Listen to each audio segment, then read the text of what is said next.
don't believe I have to remind you that this mission is top secret. Everything that you do will be rejected.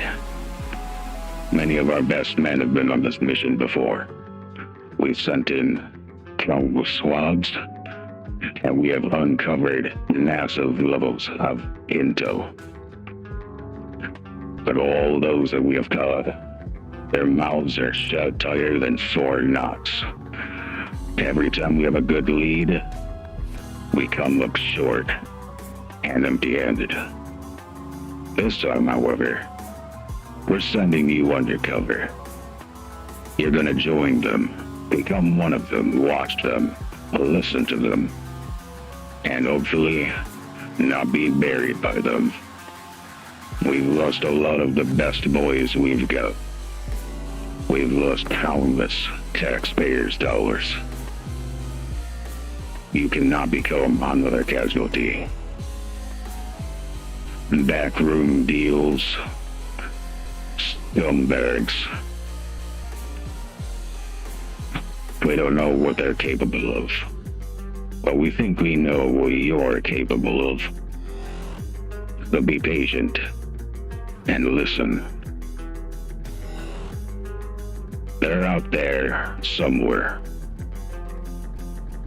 They're out there. Hey, how's it going?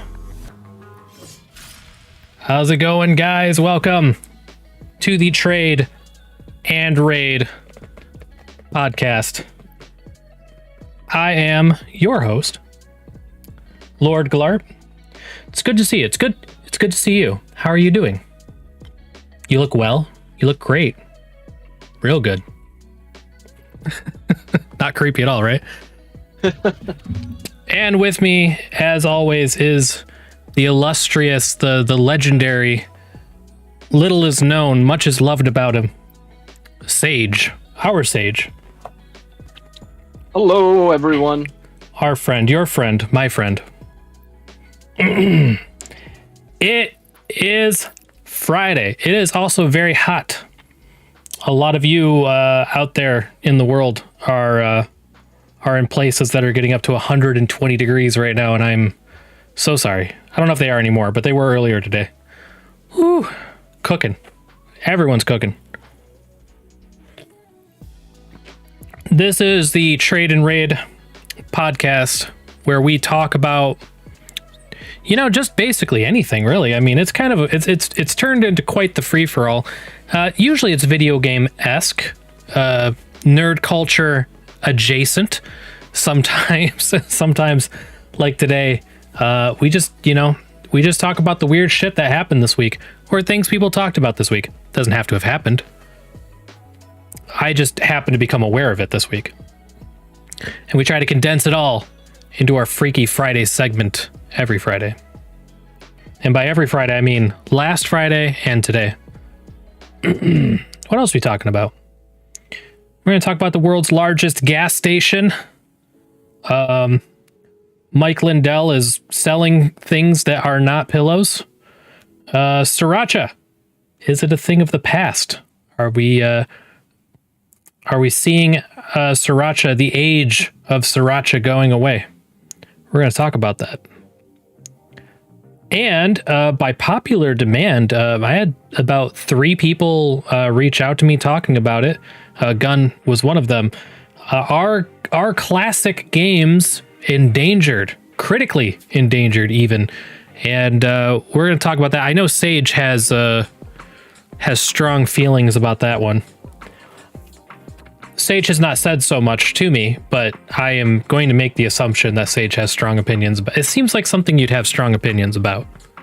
It's a pretty good assumption. Okay.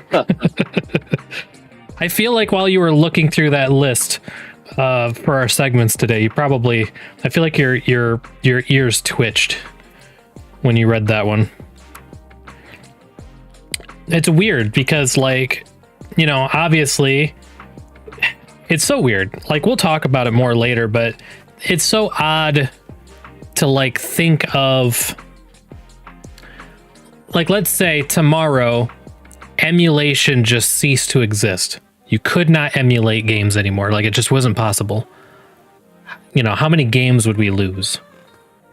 Forever. It would be bad. Yeah. The value, the cost of them, like on eBay and stuff, would just like absolutely skyrocket. Who do we got in chat today? We got SK in chat. I'm going to give, oops, I gave 100%. I meant to give hearts. Hearts for SK. Thousands of hearts. Finger cramping. Okay. I blew my entire heart load on you, SK, or for you. That's all I got left. Hand is cramped. Ow. Okay.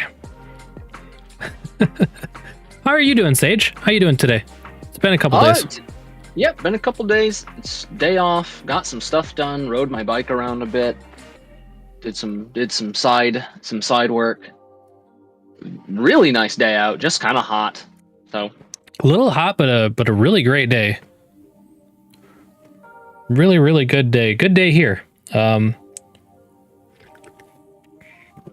My pepper plants are going nuts. I got like 4 or 5 jalapenos coming in. My scorpion pepper plants are getting there. And I got one death spiral plant that's starting to get there as well. So they will probably get like big enough to where they're just starting to produce fruit when it gets too cold for them. I think I should have planted them like a month earlier inside. Wasn't thinking. I'm all about them. I'm all about them spicy peppers. I've been putting ghost pepper in a lot of stuff. I'm getting to the point where like I want to use like a ghost pepper because I make my own homemade, or I did make my own homemade ghost pepper hot sauce, and it's like turning into like a condiment that I just want on everything. I am not inclined to spicy food for the most part. Definitely.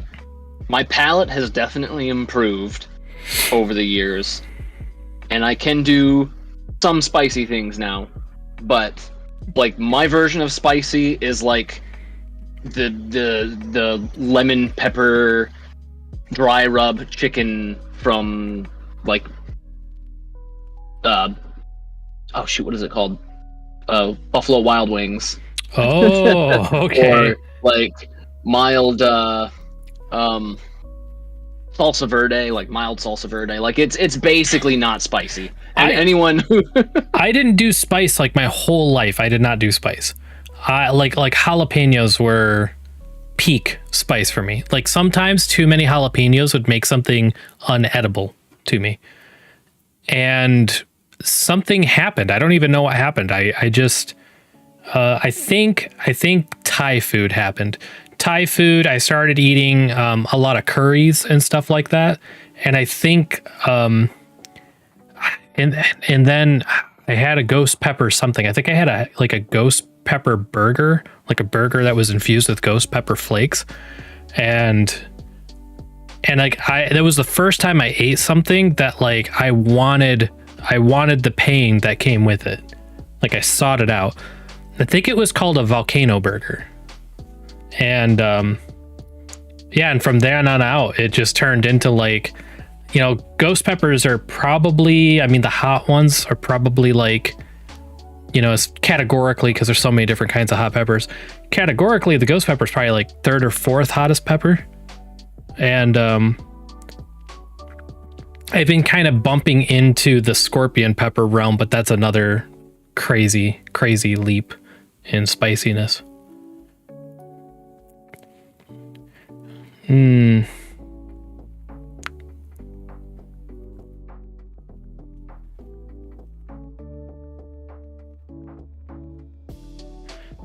Ooh, so we have a Sriracha fan in chat. Sorry, I just went really quiet for a second there. I was reading. Speaking of burgers, let's talk about our first segment. Let's get right into it. I'm excited to talk about these things. This is nuts. And my background music. I need new background music.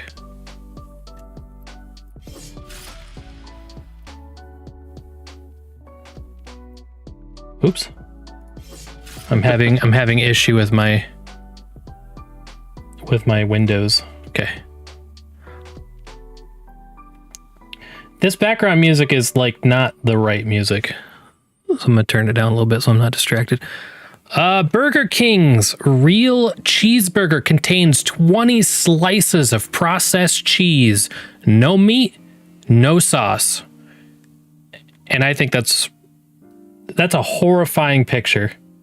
Absolutely horrifying. I wish I could like, let's see, open a new tab. Do I got a bigger picture of it? No, it's the same one. It is a little worse when isolated.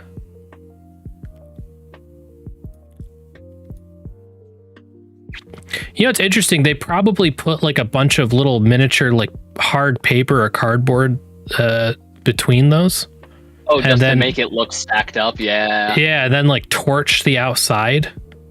Because some of this button's got a little torch on it. I've seen videos of how what do they say? Just marketing agencies for food companies, you know, all the tricks that they use to make their food look super appetizing, and like sometimes it's just straight up plastic, other times it's like frozen. They firm it up.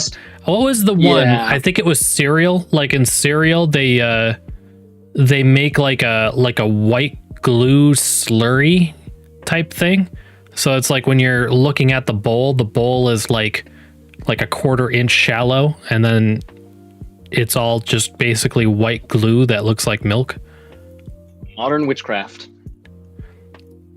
Burger King Thailand recently shocked the fast food world with its latest addition to the menu, a real cheeseburger that consists of 20 slices of cheese between 2 sesame burger buns. The real, you know, this shouldn't be called the real cheeseburger. It should just be called like the real cheese. That's it. Just at this point. Because now it's weird that there's no burger in it. The real cheeseburger hit Burger King locations across Thailand last Sunday and immediately went viral online. People started posting photos of the tower-like burger, expressing their disbelief that something like this was actually being sold as food. Many people still don't believe it was anything more than a stunt, but Burger King clarified that this is no joke, this is for real, via its social media channels. The unusual burger, which consists of 20 slices of American cheese stacked between 2 buns, comes with no sauce, pickles, and most importantly, no meat patty. By some accounts, the cheese is sometimes not even grilled or melted. And for any of you who don't know, most of East Asia is lactose intolerant. Most of them do not have milk, dairy products at all in their diet, and they can't digest it well. So they're interesting. They're gonna joke about Burger King the way we joke about Taco Bell. It's so strange. It's strange that this would exist specifically in a place that doesn't handle dairy. Yeah. That's not a burger, it's a portable heart attack, one person tweeted. At first I thought it was a joke, but it was actually sold to me, someone else said on a TikTok video. So here we have USA Today. Burger King rolls out its meatless super cheeseburger menu item. Let's see what they got. Oh, you know what? How about I do this? Ah! If I can push my buttons correctly. There we go.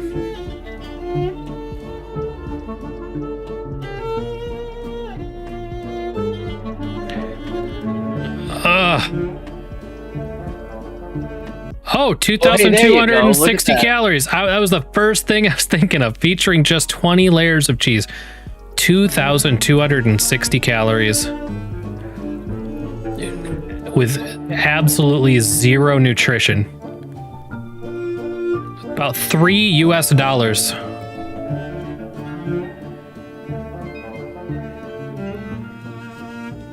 I'm so surprised that the cheese isn't melted.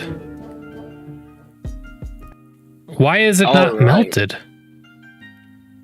So here's some numbers, because that is all just wild. Like just for comparison's sake, right? Okay. on Burger King's Nutrition Explorer on their website, their regular double cheeseburger is 400 calories. Really? Yeah. That's it? So, the regular cheese, the single cheese slice, single patty cheeseburger is 289. So you jump up about 111 calories to go to the double cheeseburger. So this thing is 5 times more calories than their normal burger, at least. Yep.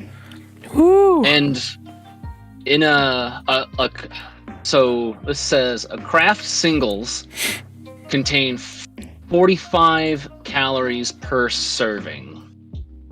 I'm assuming one serving is probably a single.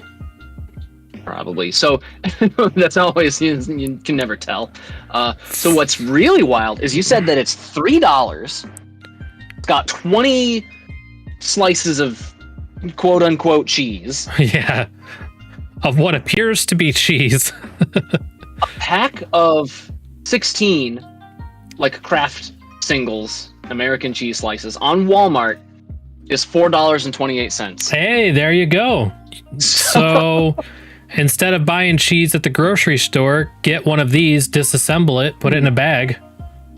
There you go. Like, can I have that? Can I have it uncooked? Yeah, man. You're like, can I get the real cheeseburger, no bun, uncooked? Could you just leave it in the stack? You know, don't. Burger King bag, and it's literally just the unwrapped package of cheese. They're just like chucking at you. $3. Enjoy, sir.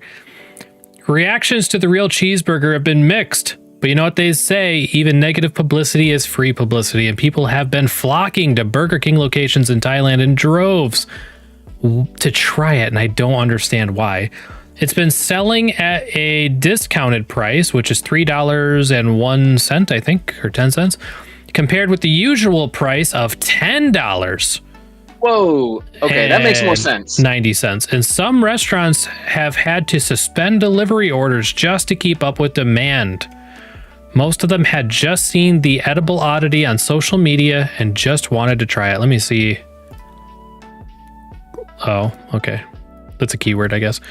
Most of the people who tried the real cheeseburger said that the amount of cheese was overwhelming, even if some loved extra cheese on their burgers. The lack of literally any other ingredients except the bun made it literally hard to swallow. One person said they could only get through half the burger because of the sheer amount of cheese. Well, yeah. Okay, let's Let me know what you think about this new burger, if we can even call it that. I don't even know what It is an WFAA is. It's not a burger then. Man, I don't even. Man, Just a cheese sandwich. yeah, It's a cheese sandwich, yeah. it's all cheese. It's a sandwich. No it's a meat. slightly Burger grilled King in cheese. Thailand just introduced this. The bun is filled with as many as 20 slices of American cheese. I wonder why they use American. I mean, I guess you can, but okay, whatever. Anyway, it's filled with a whole lot of cheese. This just launched in Thailand this week, and it has already gone viral. There are already videos all over TikTok with people trying the super cheese. Okay, it's a cheeseburger. That's the name of it. We calling it a super cheese Someone sandwich. got a double. Okay. A grilled cheese, but not grilled. Some stores had to limit Oh, delivery man. orders. Of course, a lot of people online are not filling this one. Just because you put it on a bun does not make it a burger. There's no meat there. So I love how hung up they are on that. Yeah, Right. we had that conversation a couple of weeks ago. So I'm yeah. not. I don't got nothing. God, could you imagine you pull up and you pull out like $10 and you're like, I want mine a triple. Can I get a triple real cheeseburger, please? No bun. Can I have 6,000 calories worth of cheese, please? Next up, it's going to be Culver's with their cheese fudge sundae. Ugh. Ugh, gross, man. Gross. I could only finish half of it. The Curious Diner said, this is an insane amount of cheese added into one burger. Food is good when things are at the right combination. Yeah, no shit. literally the real cheeseburger was supposed to be a very limited time offer, with Thursday being the last day you could buy one at Burger King. But here we are on Friday, and some locations are still selling it.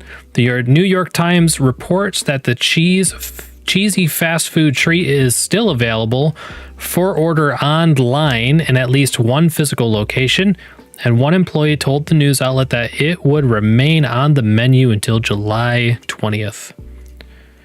While supplies last. Do you know what blows my mind really about this? I mean, there's a lot going on here, right?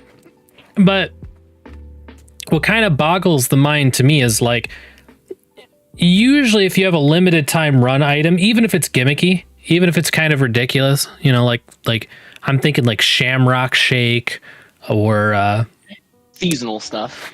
Yeah, I guess that's more seasonal. You know, like Arby's. When Arby's very first did their was it brisket? I think it was brisket. It was like the first time brisket hit the menu. And it was a limited time item. Like, people would flood to places to try those things because it's different. Like, it's like there's nothing on the menu like it. It's a different flavor profile. It's a new ingredient, or, you know, I can't remember which store or which fast food restaurant did it. Maybe it was Wendy's that did like the ghost pepper burger or something like that. And it's like, but this is not new or different. It's not even a different kind of cheese. It's just cheese. It's just like they already had the ingredients on hand. You could, in theory, already have ordered this if you wanted to. Like, you could have said, like, rolled up into a Burger King and said, give me a burger with nothing on it except for cheese, and make that 20 slices. And that's what this is. You know, it barely even constitutes like a secret menu item. Oh man. So it's weird to me that this would ever like make it past like marketing. Yeah, especially like you said in Thailand. Especially in Thailand, and that people would flock in droves to try it. I don't know. Like, I don't know. I'm concerned. I'm bothered. What a thing. What a weird thing.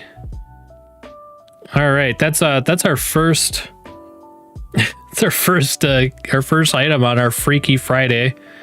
Man, what weird shit. What do we got next? The world's largest gas station can refill 120 cars at the same time. But how many Teslas can it recharge? None. 0. No power outlets. The title of the world's largest gas station belongs to a 74,000 square foot, what is that? Buc-ee's? Buc-ee's? I'm going to say it's Buc-ee's. Buc-ee's in Tennessee, with 120 gas pumps and 350 employees.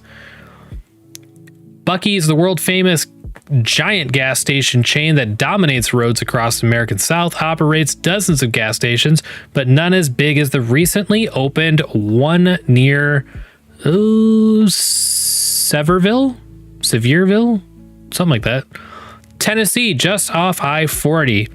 Buc-ee's is known for incorporating mega stores into their massive gas stations, but this newest one really takes the cake at 74,000 square feet. The world's largest gas station features a massive shopping center, a full barbecue restaurant, spacious bathrooms, and a massive rest area. And like any respectable gas station, it has plenty of gas pumps. So that's a picture of it. It actually doesn't look that big to me, but I can see this covered area must be where the pumps are. And that does look pretty intense. But this is zoomed out. I mean, this isn't the size of a mall, I wouldn't say. Maybe a strip mall. No, but I think they're like the total like land footprint, like land usage is gotta be, you know, similar to like a Walmart supercenter or something. It's just, I guess that's pretty big for a gas station. For a gas station, big yeah. For a gas station.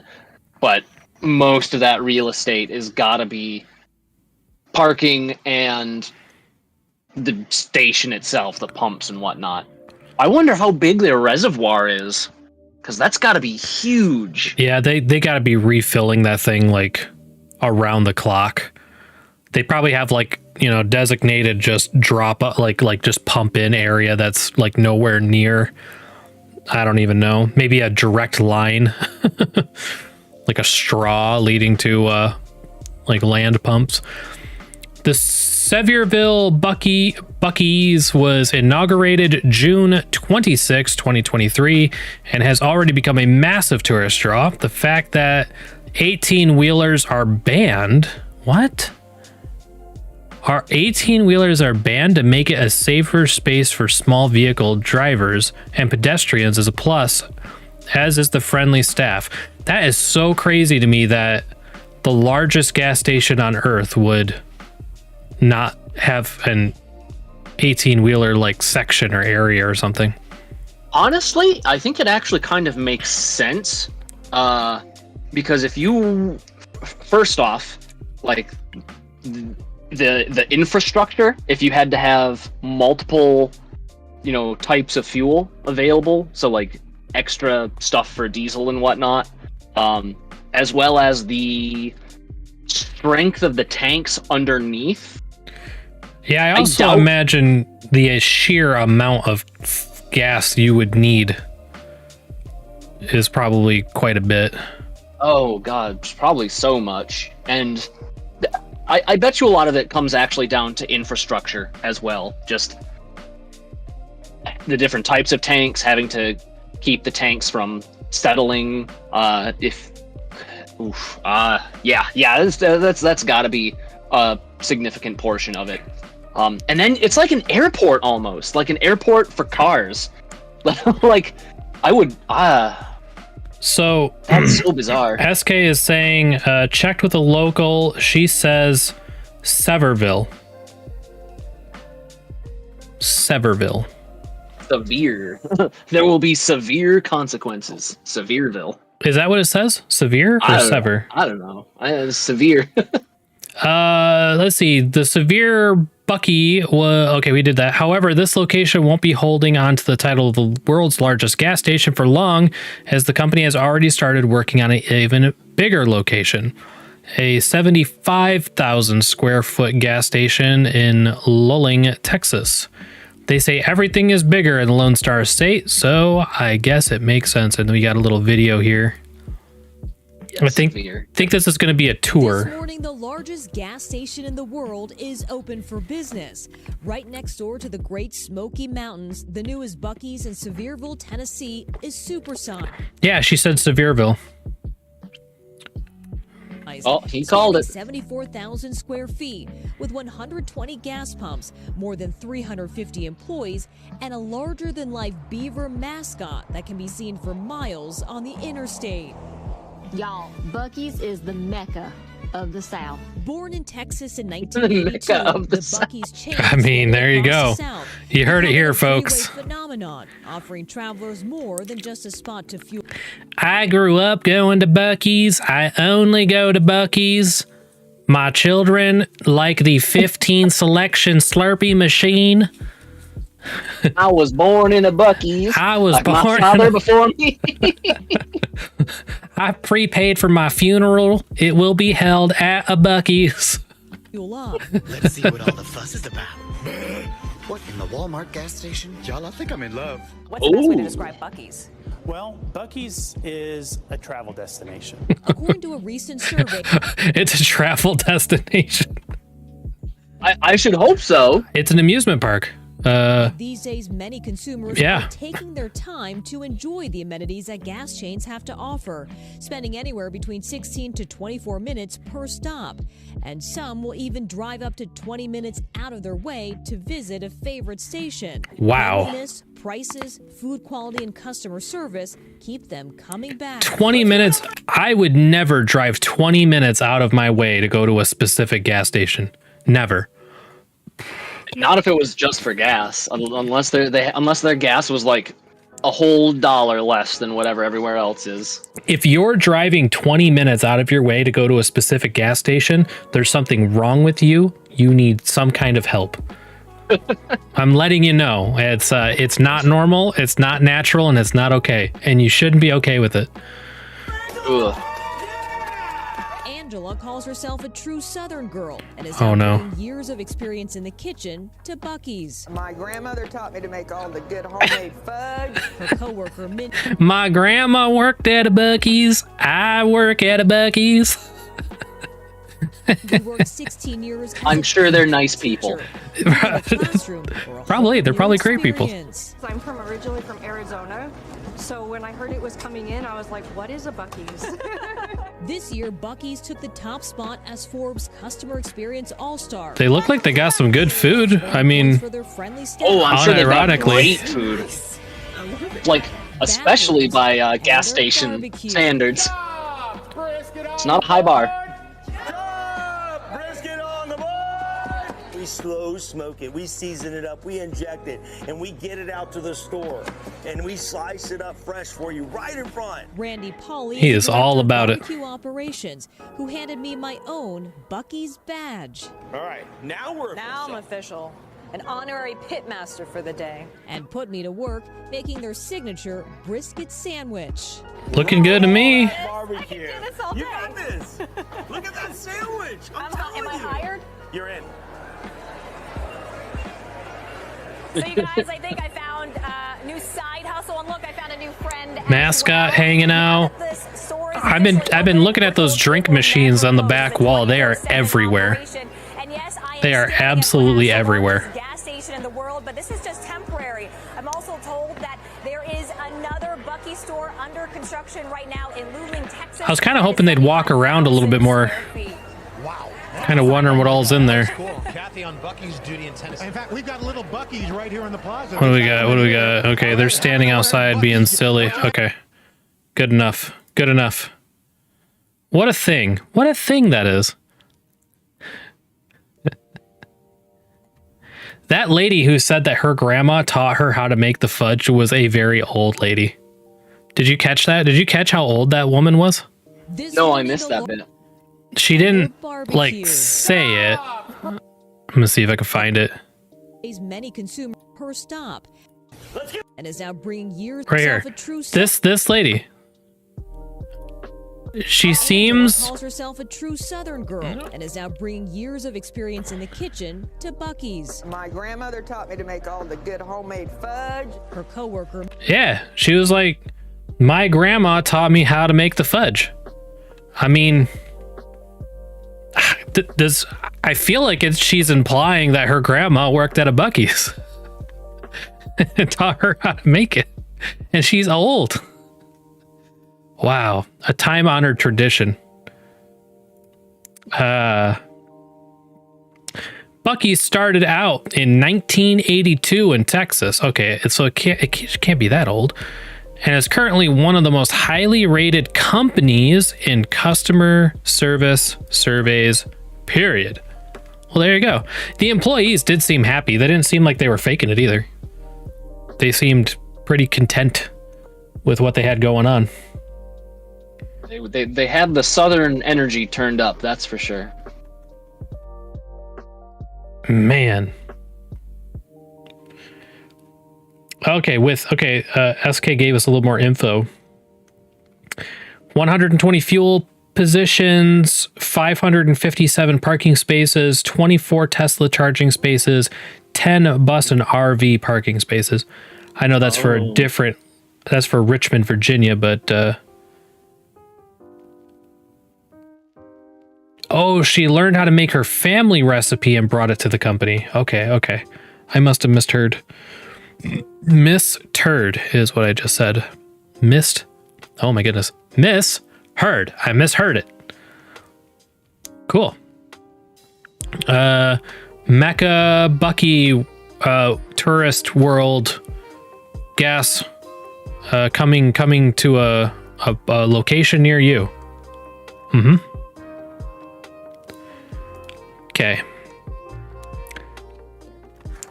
Are you ready for this, Sage? Oh boy. Not the Onion. What a great subreddit. It's such a great name, Not the Onion. It's like all it is news. It's just a Reddit space that all of the news is stuff that sounds like an Onion article that isn't. Perfect name. Just such a good name. So this is our third and final talking point for our Freaky Friday segment, and it is Mike Lindell selling off MyPillow equipment. They did me a cancel culture.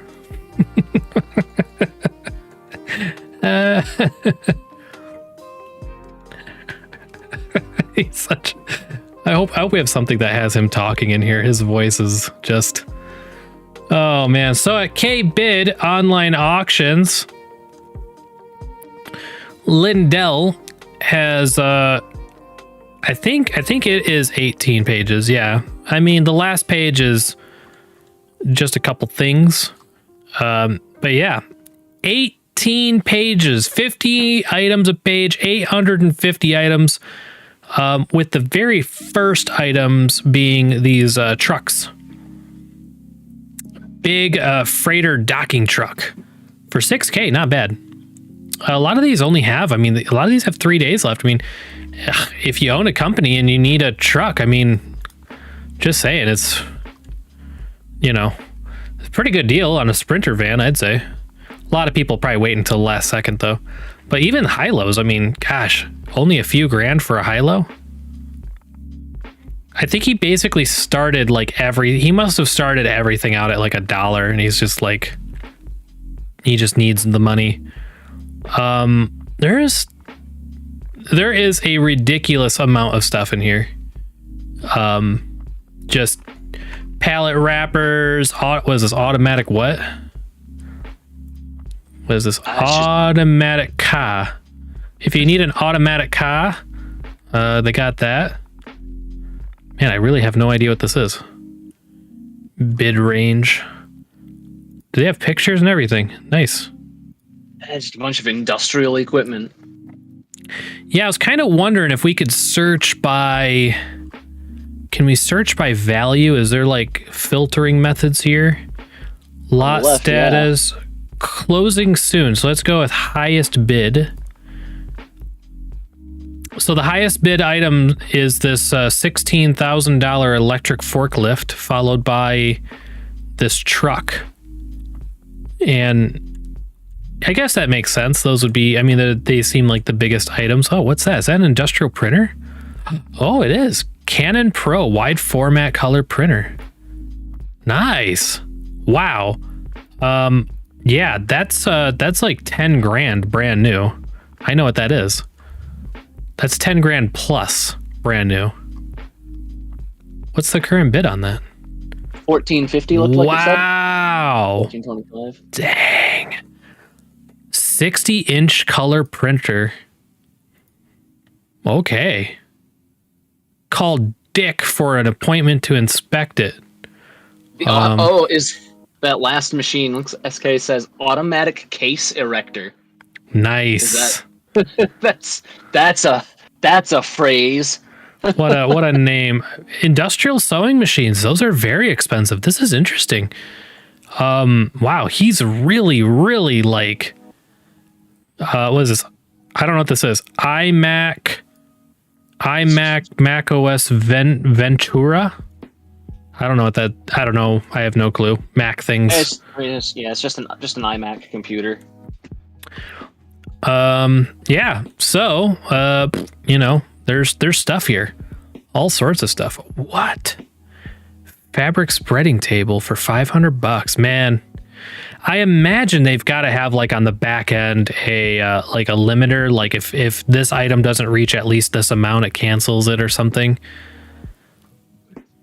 Current bid $0. Wow. You know what? I think they started everything at $0. That is bizarre. I imagine you have to go pick it up, but I mean, frick, just a powered conveyor belt. Currently no bids. Huh. I kind of went into this and I was going to like make fun of it a lot, but I'm actually like impressed by the by what's available. 24-inch tables. Contents of office. Oh, man. What you see is what you get. There it is. Contents of office. I wouldn't mind having a desk like that, though. I mean, all right, well, go get on here. Bid $6. $6? $6? It says no shipping. Oh, that might make things difficult. But the online payment is available. Oh, here you go. Here's another content of office. Contents. Oh, that's a nice desk. Yeah. Hardwood, maybe. You get some random rectangles. Some employee information. Some office gamer chairs. There you go. I like content. I don't know why contents of office. It hits me just right, you know. Fitted and skirted table.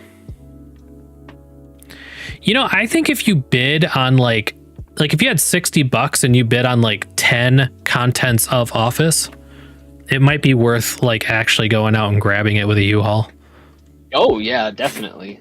At a certain point, it would become worth it for sure. What is this? Herman Miller modular cubicle components. Cubicles are so expensive. The first time I set up my first business, I was like, we'll just do cubicles. They'll be quick and cheap. Not true. Very expensive.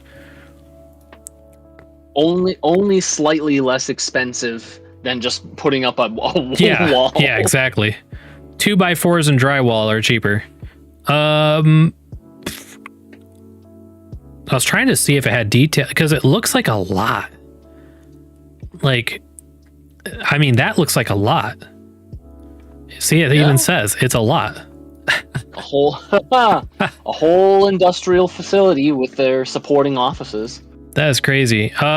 16,800 blue plastic bags. What? What? Walmart will buy them. Oh man, look at this. Look at this. They have 0 bids on all these. Yeah. 2, 4, was that 5, let's say, 5,000, 12, 17 plus 16, 32. I mean, you could get north of 32,000 plastic bags. Oh, here's another. No shipping. Here's another 16,000 of them. Never mind. Wow. 50,000 blue plastic bags. You know what? You just go and sell them for a nickel a piece for the rest of your life. Palette of face masks. Wait.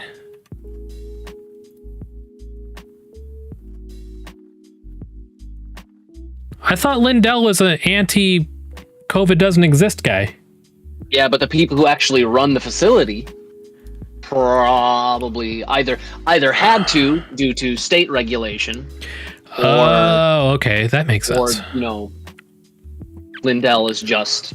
Oh, or I mean, these bags or these boxes are sealed, so they were never used. I mean, maybe that's it.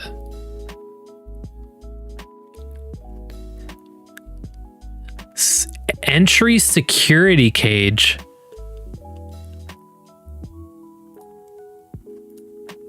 Okay. Man, what is this? Art piece. Lot 1 of 1 art piece. $6 art piece. Best massage portable. What? Portable massage table for your factory. Okay. Yeah. Hey, there you go. Is this a lot of office desks? With secrets? With secret. Ooh. Ooh, you gotta buy it to find out. Oh. There's no other pictures either. Office desk with secret. I am intrigued. I am so intrigued. Does it have it doesn't even have like a longer description anywhere. It's just with secret. I was waiting to see like a with secretary. It comes with a secretary. Nice. Do I have to pay her? Yeah, I think he and or she just no shipping though. Oh, you have to go pick them up with secret. Ooh. That's less exciting. Yeah. Well, for $160, you could get you could get like 10 office and 10 desk with secret. Yeah. Crazy. 5 chairs. I mean, I'm not gonna lie. This is actually like someone's gonna make out like a bandit in the night with this. Anyone who actually is serious about buying something here, yes, is going to get a good deal. We had one of our local universities recently closed. Actually is shut down, and they did the same thing. They did like a huge auction of all of their stuff. It was very cool, very interesting. It's like a liquidation thing, right? They basically just hire a company to come in, take pictures, and sell. Yep. Wow, what was that 1, 2, 3, 4, 5, 6, 7, 8 times? What's 8 times 6? 48. So two tables and 48 chairs. Cool. All right. I don't think I'm going to go through 16 pages of this, but it just got more and more interesting. The naming cutoffs really help. Yeah. Desk with secret. Contents of office. Hey, more plastic bags. Really cool. So yeah. You see pallet jack needs oil? Did you see that up a little bit? Pallet jack needs oil? Does it? Does it? It's a mystery. Me. Oh, here's more pallets of unopened face masks. Maybe yeah. And more. Conspiracies. Maybe they were told, you have to have these, and then he's like, yeah, we can have them, but we ain't gonna use them. Yeah, right. Gonna keep those in boxes and sell them for $5 later. Hey, I'm good at business. I'm good at business. I did a business thing. All right. I gotta stop. So how did we get here? MyPillow founder Mike Lindell is ordered to pay $5 million in election fraud challenge. This is super funny. Let's say an arbitration panel has ordered MyPillow chief executive Mike Lindell to pay $5 million to a software engineer for breach of contract in a dispute over data that Lindell claims proves that China interfered with the U.S. 2020 elections and tipped the outcome to Joe Biden. So basically, if I could find the spot here. Yeah, so Lindell did a prove Mike wrong challenge as part of the Cyber Symposium, where basically he said he offered through one of his companies $5 million reward for anyone who could prove that packet captures and other data he released were not valid data. And a guy did it. And then he's like, nah, I ain't gonna pay you $50 million. But it was a verbal contract. So it went to court and it's going to end up in court, Lindell said. I'm not going to pay anything. He didn't prove anything. I don't know what I'm talking about. I'll spend everything I have to save the country I love. I don't even own a phone. I do not know how to talk, only yell. What's the internet? Do you like pillows?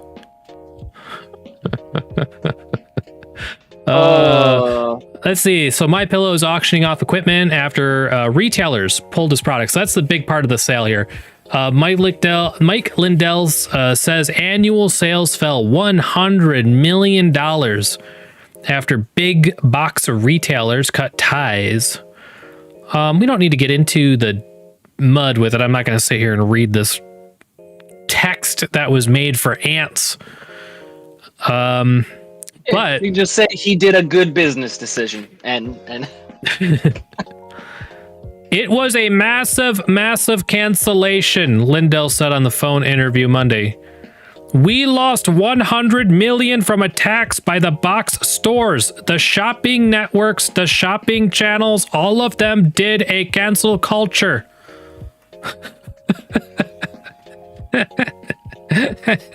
did a cancel culture. They did a crime to us. Oh man, let's see. So basically he talked about, basically because his company is losing so much money, he doesn't need as many warehouses now. So now he's liquidating warehouses he doesn't need because he's losing money, which, I mean, makes that is sense to me. Actual business. So this came from $5 million from the Prove Mike Wrong contest. And then Mike himself lost $100 million after like Walmart and shit stopped carrying their product. What is this? Supreme Court declines to hear Mike Lindell's defamation appeal. So like, no, shut up.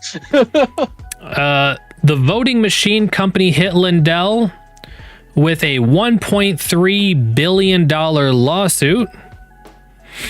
And Lindell's accusation of fraud, election rigging, and conspiracy caused the company enormous harm, Dominion said. So he lost 100 million in sales. He lost 5 million in a bet, and he lost $1.3 billion for being loud and obnoxious. Because a lot of people did the same shit he did. He was just very, very, very loud about it. Yep. He put himself in front of he put himself in front of the camera too many times. He got a little too loud about it. A little too loud. You just got a face and a smile for it, you know? Now, this is my favorite right here. You ready for this? Oh boy. This is so this is one of Mike's pushbacks. He's doing a class action lawsuit. I don't know, you can't really see it. I don't like that with Twitter. I have to go full screen or no full screen, like, or just tiny screen. I want to do an in-between screen. Here,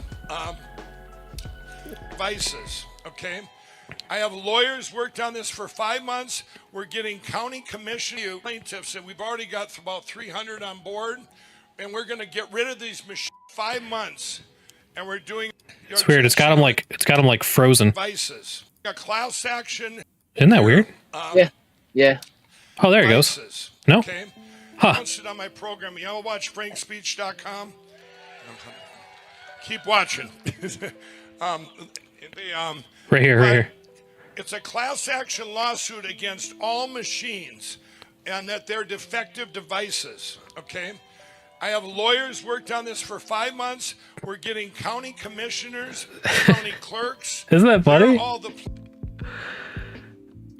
But it's a class action lawsuit against all machines and that they're defective devices. It's a class action lawsuit against all machines. God, the worst thing is, like, I know what he's saying, and I think most people know what he's saying. It's just the fact that he didn't say what he's saying. Oh, and then, Meme City. And then look at this. Look at the Terminator. He's gonna sue all machines, defective machines. We're gonna get rid of the machines once and for all. Oh man, I just like it. Like a war on the machines. The machines did this to me. Oh, it's gotta be so nuts to know that, like, if you, like, as a businessman, it's gotta be crazy to know that if you just like that one day you decided to go on TV and just say stuff, like if he had just not, feels like, you know what? I'm just going to sell pillows and call it a day. An actual real like inflection point. Yeah. Like what would they call it? A fixed event? Yeah. It's crazy to know that like, was it 1.3 billion, 1.4 billion? It's been a couple years, so probably 1.5 billion. To lose 1.5 billion dollars because you're just loud. That's it. His mouth. The connection between brain and mouth cost him $1.5 billion. And like he went out. It's not like he made an internal business decision. It's like he went out into the wild and screwed himself up. Yep. Crazy.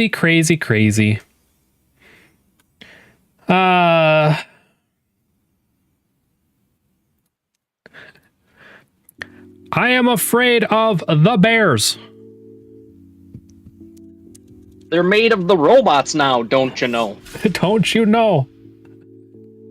We are going to fight against the robots.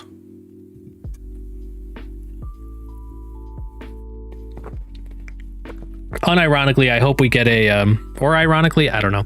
I hope we get a season 2 of Mike in the 2014. I hope he doubles down. Because now that we're having so many conversations about AI, if he could like go to war with the machines and then wrap AI into it, wonderful. What a wonderful thing that would be. The algorithms and chat GPTs stole the election. They stole it. They took it away from us. Man, my Jordan Peterson really does link in every time I do a Mike Lindell.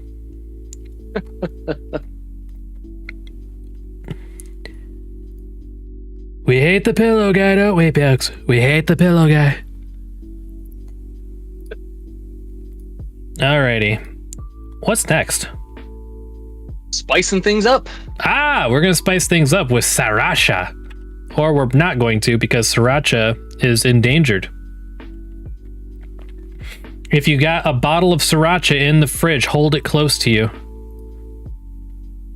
Pet it gently. Tell it everything will be okay, even though you're lying. Don't hold anything back in these last moments. You know, really let it out. Let that Sriracha know. Do we have sounds yet? Sage? I added a few. I don't know if you actually tested them.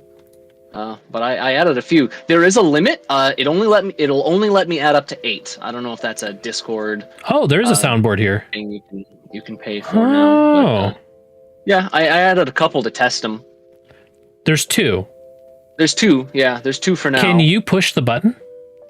Yeah. Do it. Nice. What was the other one? Okay, that makes sense. That one was very quiet. Yeah. They're just tests. I can bump them up and upload the rest of them, and we can go through and make any changes we need to. But it's coming. I'm thinking unless there is a way to increase the limit of 8, maybe make a custom set for like whatever the theme is. I don't know. Gunmetal Hime has like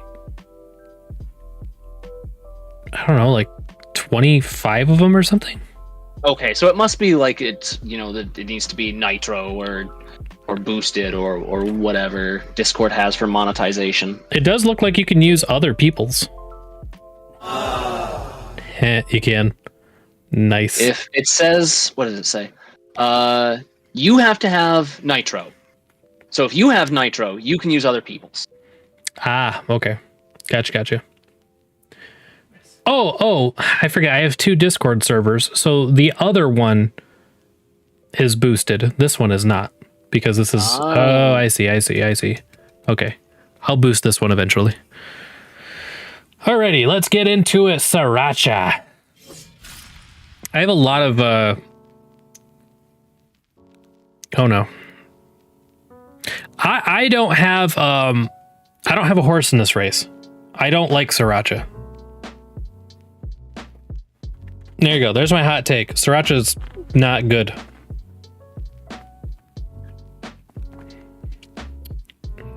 And my YouTube subs just went down 30%. I can't say I really use it on anything that I can think of. You know, it's weird. Yes, I kind of like Sriracha flavored things, like things that say they contain Sriracha. I like them, but like I don't like to pour Sriracha on stuff. Not sure why. Not sure what the reasoning behind that is. All right, so how did this get brought to my attention? This got brought to my attention from the Reddit server, Out of the Loop. What's going on with people selling Sriracha on eBay for crazy amounts? Which is exactly what I was wondering. Because if you go on eBay and you type in Sriracha hot chili sauce, you get 1,263 results. And it's really interesting. Here we have $500 plus $100 shipping for 12 bottles. Full case sealed. Another $550, 15 bottles, $500, $500. I have heard that there is basically a certain like year that is selling for more than others, and I don't quite understand it. I think I do based on some stuff we're going to talk about. But yeah, there's I mean, if you've got a couple extra boxes of Sriracha, I would hold on to it. And wait until the market gets like absolutely ridiculous. You heard of Bitcoin, but have you heard of Sriracha coin? Yeah, we need. It's the hot investment. Invest in Sriracha. Now is the time. So we need to talk about this. Now, how did we get here? How did we get to these absolutely bananas prices of for Sriracha? So that's where my journey began. Okay. With this question. And then there was a lot of people with a lot of different answers. There's actually a few different versions of the same question, and people have provided some info. Basically, I just went and started kind of doing, following their links, following their leads for sure, and just kind of looking up stuff on my own. It's really interesting. Sriracha sauce is selling for as much as $120 amid prolonged shortages, and now we know it's even higher. And this was written in June 23rd or 29th, excuse me, 2023. And now it's going up, as high as $500 with consistency.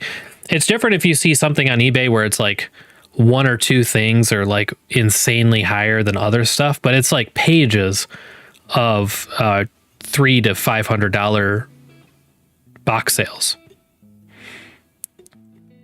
So I just wanted to make the comparison that in a very short period of time, it's already gone up quite a bit. And this is another one. What is the deal with Sriracha being sold out everywhere? So now we're seeing even as far back as 5 months ago, people were getting concerned about not being able to find it. Distributors stopped buying and stuff. So basically, Sriracha maker must pay $23 million to Pepper Farm in fraud lawsuit. Oh, don't do this to me. Oh, my thing's cut off here. Shit.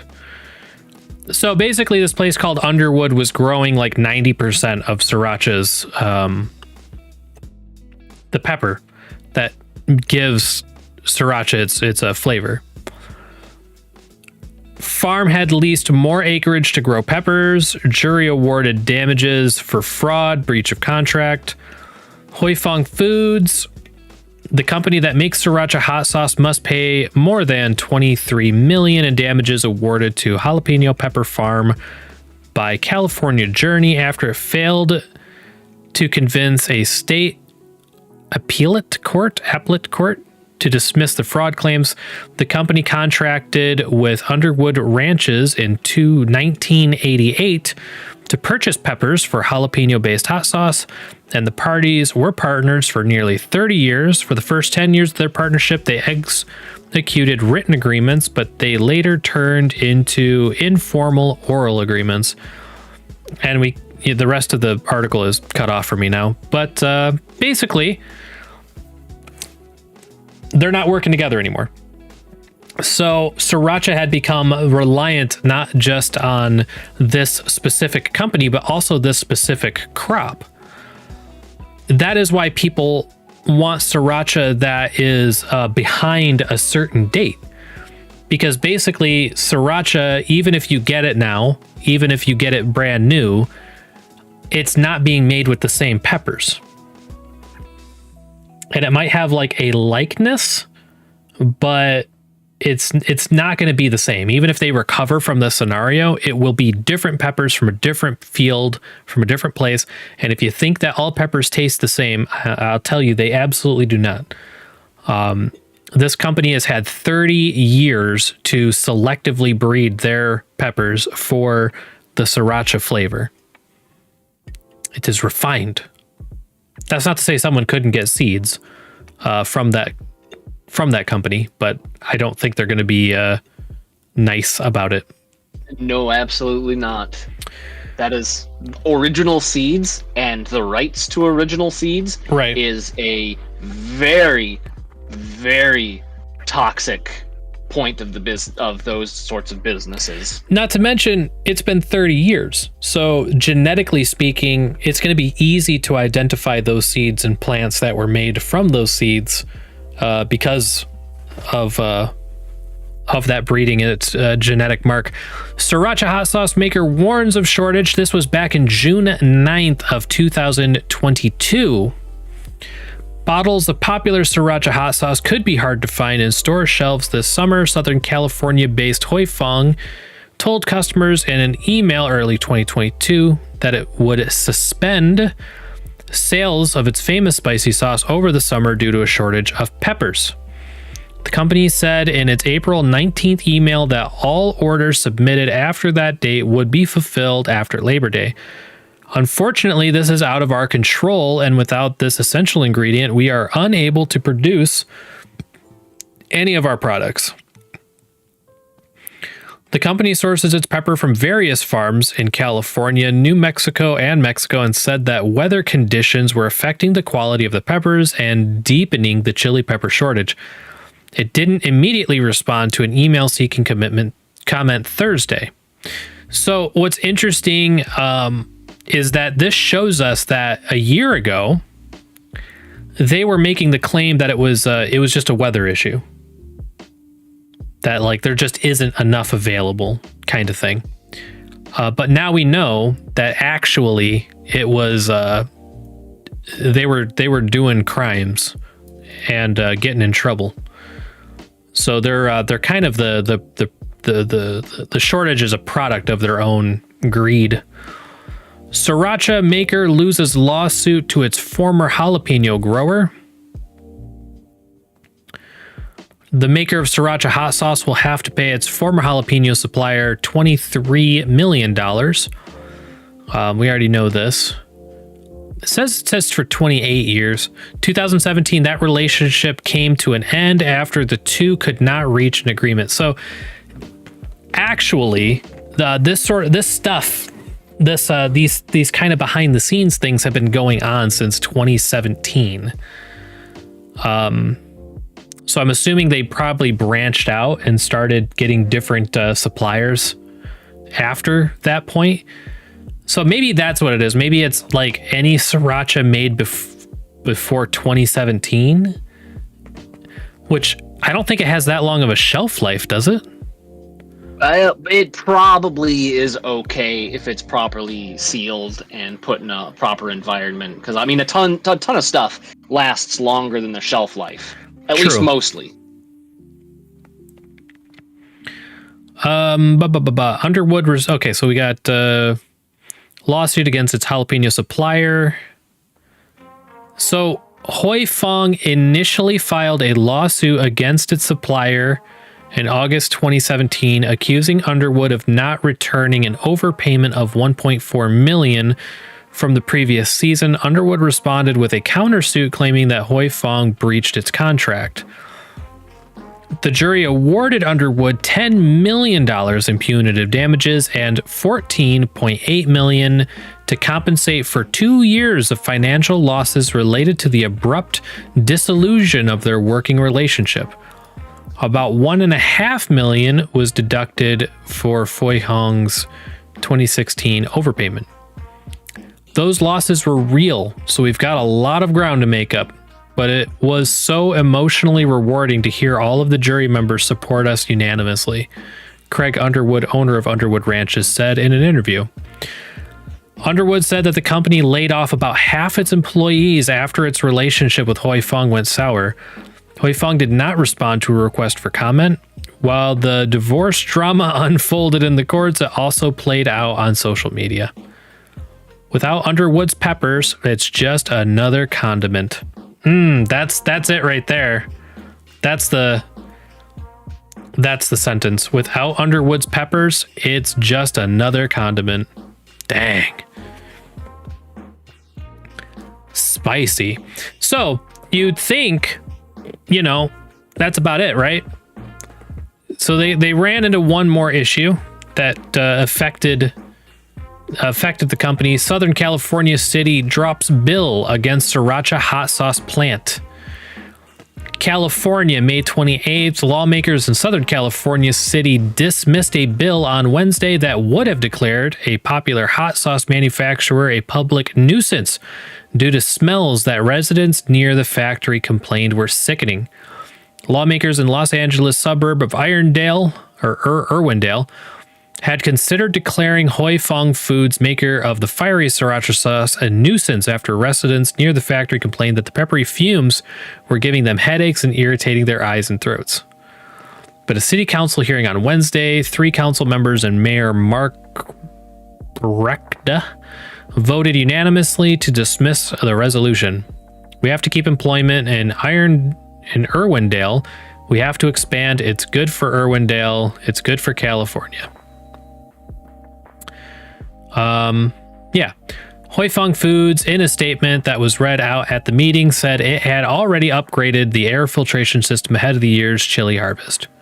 Declaring the factory a nuisance would have allowed Irwindale, 20 miles east of Los Angeles, to act on its own to remedy the fumes, with the company assuming any abatement costs. So anyway, they almost got shut down just for the stank they put in the air. They've had a lot going against them. Pepper stank. Apparently, I mean, it makes sense if you're making 20 million bottles of Sriracha every year. I imagine all that capsaicin leaching into the groundwater supply. It's just, I don't even know. Why is this so spicy? All the cow meat, like, from the surrounding farms is just, like, got a little bit of a bite to it. It's pre-seasoned. They're just eating spicy grass 24/7. Nice. Yeah. So, I don't know. Are you pro Sriracha? They sound scummy. I don't know. They're probably not that much better or worse than like Heinz or right. whatever else is out there. That's the only one I could think of off the top of my head. That's a major kind of third-party brand of its own. It's not a store brand. I kind of wish we had someone in here that was like who has been a like huge Sriracha fan for like the past like decade. Oh, as a guest? Yeah, just to chime in. Like have you noticed the flavor profile of Sriracha changing? Because it seemed that people were basically insinuating that it had changed, that the flavor profile changed quite a bit. So, I mean, it makes sense to me that it would change, but I don't know. You can put chemicals and shit to make it change its flavor profile pretty dramatically. Yeah, and I've definitely noticed other like foods and like common staples and stuff that they just don't taste the same. And I mean, maybe it's my own, taste buds have developed, but I'm also like, I don't know, I don't remember this pepperoni being so spicy. They changed something. Something changed. I don't like change. All right. I need to get this off my screen because it's making my face orange. What do we got going on? What's our last segment? Last segment is the classic games. So if Sriracha is endangered, classic games are critically endangered. At least that's what we're being told. Now, this segment's going to be a little messy only because the information really comes from one source. And I'll explain what I mean. What I mean by this. Wait, what's going on here? There we go.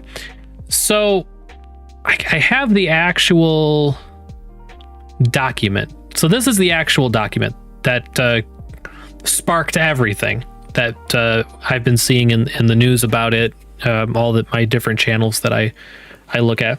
So the Video Game History Foundation and the Software Preservation Network put out this, basically this, I don't know what you call it, this presentation, state of classic gaming, I don't know, survey of the video game reissue market in the United States. It's interesting. I was starting to read it, but this is 51 pages long. It's a real document. There is a lot going on in here. But what I will do is I'll read part of the executive summary just so we got kind of a bit of a foundation to go on. Video games are part of our cultural history. The video games industry and cultural heritage institutions agree that video games should be preserved for both entertainment and study. As part of that effort, a growing market has emerged for reissuing historical games, popularly called retro games or classic games. Despite this, the availability of historical games is generally understood to be limited.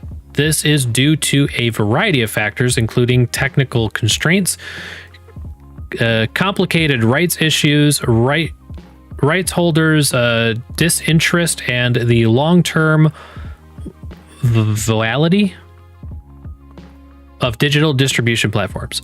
The scale of this problem is troubling for anyone hoping to access games, but it is partially critical for the cultural heritage field, which depends on the ability to access historical video games for research and must otherwise rely on unauthorized means to access them.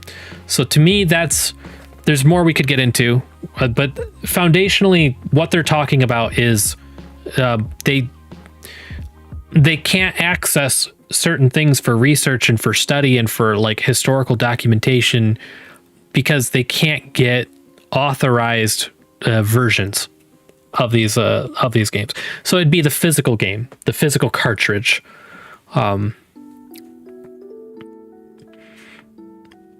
So what they studied, this study analyzed a data set representing over 4,000 historical video games released in the United States before 2010 to determine whether they have been reissued or otherwise still available through their rights holders. The survey examined 4 sample groups, each representing a different segment of the diverse population of video games. A sample of all historical games released before 2010, games for the, oh my God, Commodore. Ugh, I was like, I need to know how to say that. Commodore 64, a platform that represents an abandoned ecosystem with the lowest level of commercial interest. Games for the Game Boy platform family, a neglected ecosystem with demonstrable commercial interest but declining availability. And games for the PlayStation 2, an active ecosystem with high recommercialability activity from multiple parties. So this is where we'd have to get into all of these percentages, all of these things, takeaways, charts, of all these references. This is, to me, a super, super interesting document.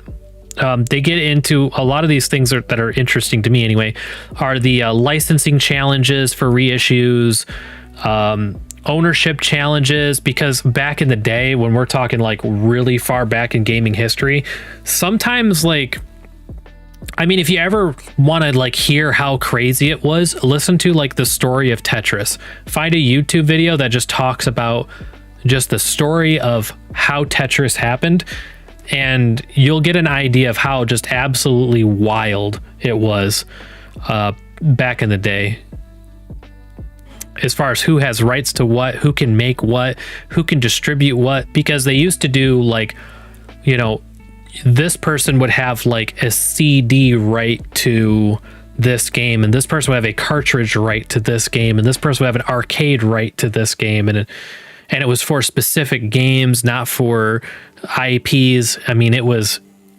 nuts, absolutely nuts. And then they get into games that have just vanished, like games that like we know that they exist. We have documentation, like pictures of them existing, but like no one has access to them, or so few people do that they basically don't exist. One of my favorite ones is, and you can Google this too or YouTube it. There was I want to say it was a McDonald's training cartridge for the Game Boy. It was supposed to like train employees, and they did it on a Game Boy. Oh my God. It was, it's like it was tested, but it was never like launched. So there's like an entire game that was developed and designed, and I guess released in small sample sizes, but it's like almost impossible to find. That's like insanely niche, but it's still interesting that it exists. Yeah, they get into the purpose of it, and that shows that like there are some things that are so niche in the video game marketplace historically, like they're so niche that there's not even like a ROM for it. There's not even an emulator for it. Like you can't emulate it because no one's ever done it, or it disappeared before emulation became a thing. Okay, and this they got into it. I mean, they got really into their data. 50 pages. So we've kind of identified an issue.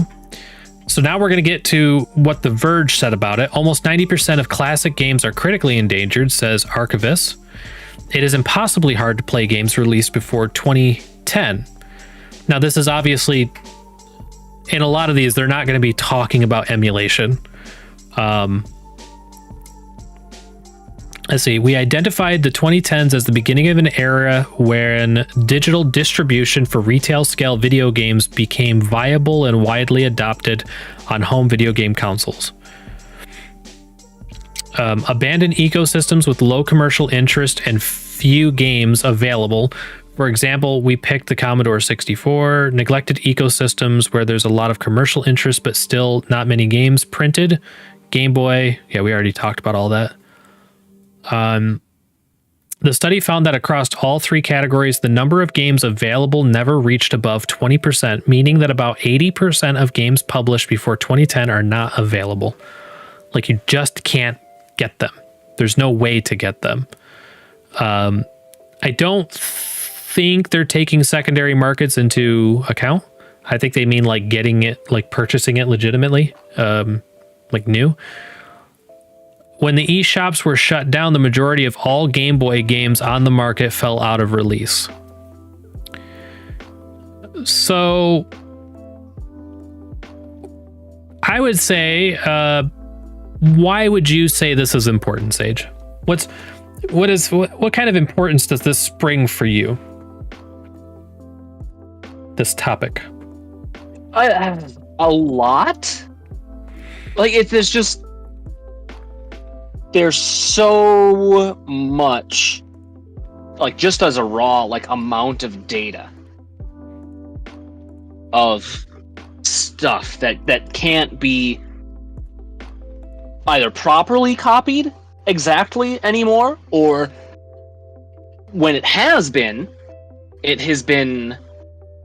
updated or altered, or it's emulated, not as in like actually emulated, but emulated as in like they it's all new, but it's the original feel, like they you know, it's like the same code mathematically, but instead of running in machine code, it's running as a Java applet or something like that, and that introduces hiccups and slight changes that in most other medium and most other applications for software would be very like doesn't matter, you know, like for the software that runs a frickin' soda pop dispensing machine, right?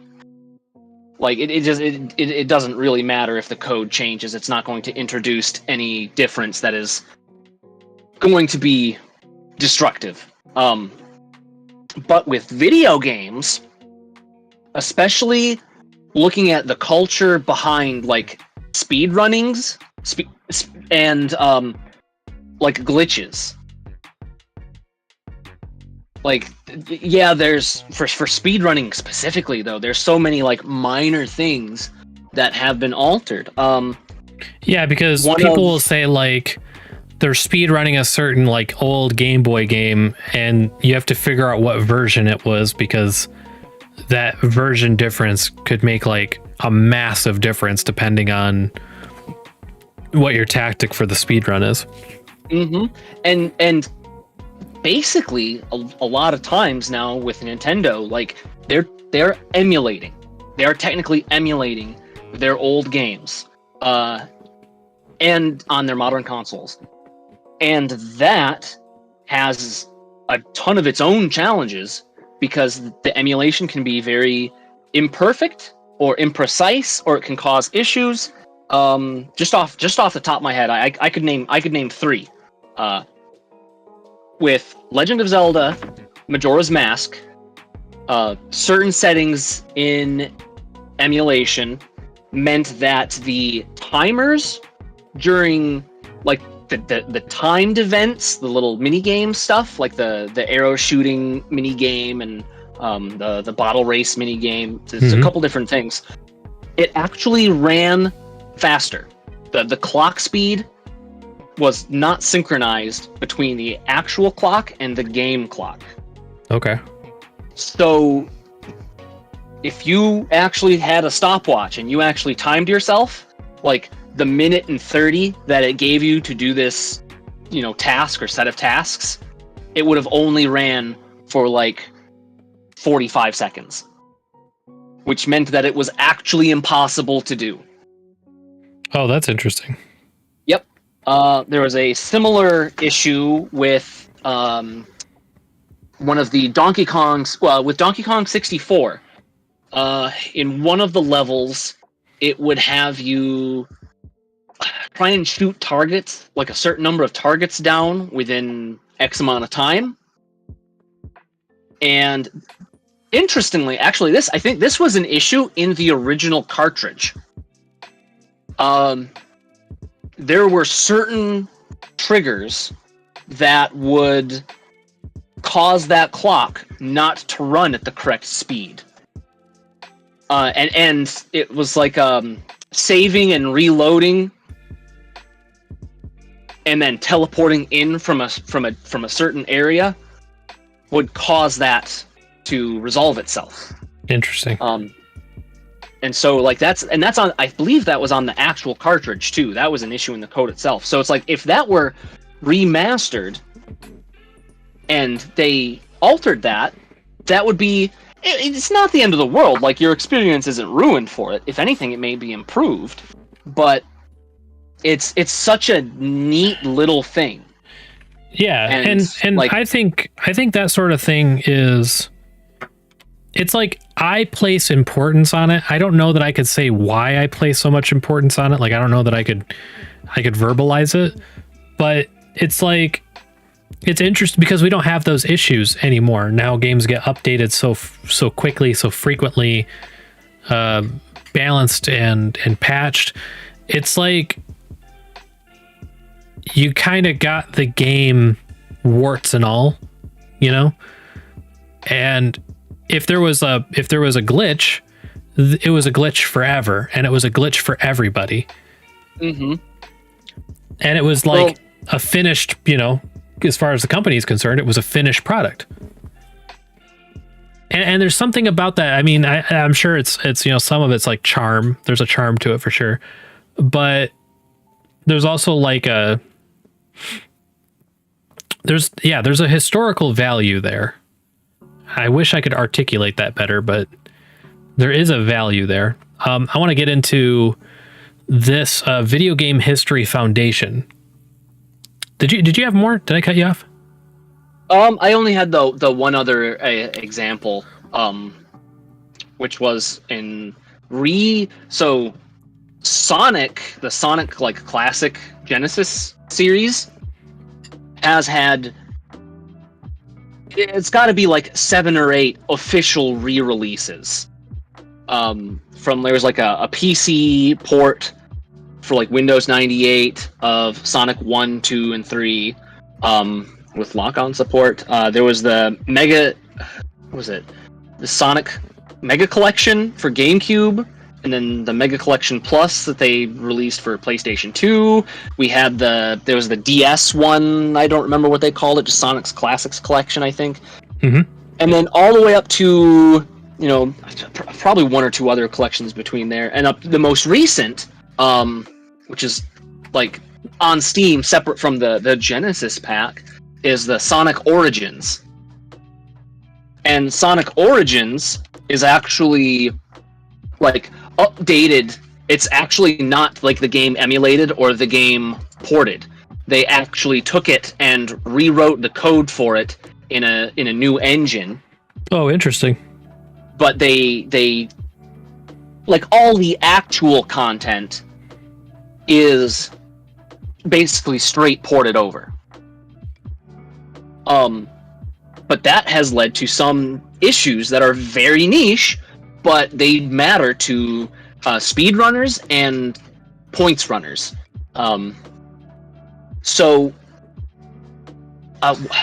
Like how in Sonic 3 particularly, he has an insta shield. When he doesn't have a shield bubble and you jump, if you press the jump button again, he does an insta shield, which makes him invulnerable for a split second, and also extends the reach of his hitbox for doing damage. Okay. Which means there in Ice Cap Zone, there are like item boxes that are encased in ice. In the original release, you could insta-shield, instead of having to jump on the box to break the ice and then jump on it again to get the item inside. If you timed your insta-shield right and pressed it right before you would break the ice, it would actually break the item monitor inside and leave the ice intact, allowing you to grab the items faster and accumulate points more efficiently. So for speedrunners, that's actually a pretty big deal. That could shave off, 2 or 3 seconds in the run for the Ice Cap Zone, or more. Speedrunners are crazy. They're very crazy, and what they rely on is crazy. But in the newest one, they changed it. In Sonic Origins, because they changed all the code, they fixed it. An edge case like that because outside of that very dedicated group, it's a non-issue, right? Because you just want access. Most people, the majority of people, just want access to the game. Yep. And I know we didn't get into it when we were looking at the article or the study, but it does mention in the study, at least in a part I was reading before, that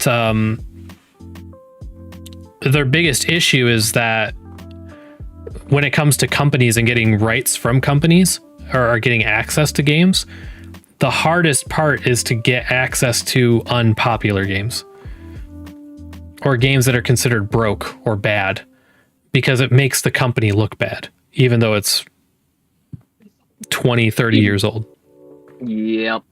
And I thought that was interesting. I'm like, that's such a weird thing that it's like, nah, like we'll let you re-release our best games. We'll let you re-release our best foot forward, but the other 90% we're not willing to. And that seems backwards to me, like I don't know. It just seems like they wouldn't care, but it's like they do. So the mission of the Video Game History Foundation, we're bringing video game history back to life. The Video Game History Foundation is a 501c3 nonprofit organization dedicated to preserving, celebrating, and teaching the history of video games. Our archives provide rare material for study, and our advocacy and educational outreach bring everyone together to do their part in celebrating and discovering video game history. And I want to say, like, on some kind of like as a game appreciator developer myself, the idea that like a person or a group of people made this thing and that it's that artistic expression and that thing is being like withheld for anyone to enjoy on the opinion that it's not as good as the greatest kind of sucks. You know what I mean? It just kind of sucks. So the Video Game History Foundation pitch video. I'm gonna watch that real quick. Every game has a story, and just playing the game only tells you a part of it. If you want the rest of it, you have to go back in time.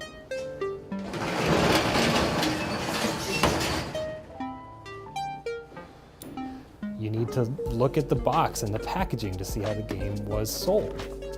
You need to know the culture that surrounded it. You need to be able to dig out magazines and see what game players of the time thought of it.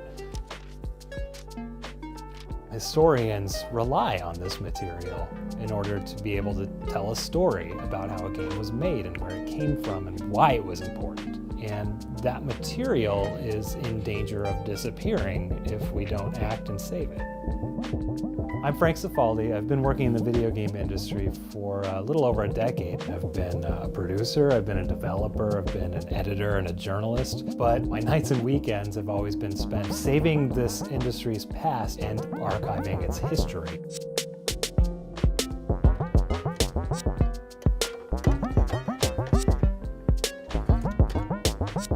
There are amazing things happening in the world of game preservation, but outside of a handful of museums and public archives and libraries, I don't know of any nonprofits that are specifically dedicated to preserving the legacy of video games. So I started one. The Video Game History Foundation. I gotta say, I am a big fan of the video game adjacent content. I almost get more excited about that than the games themselves.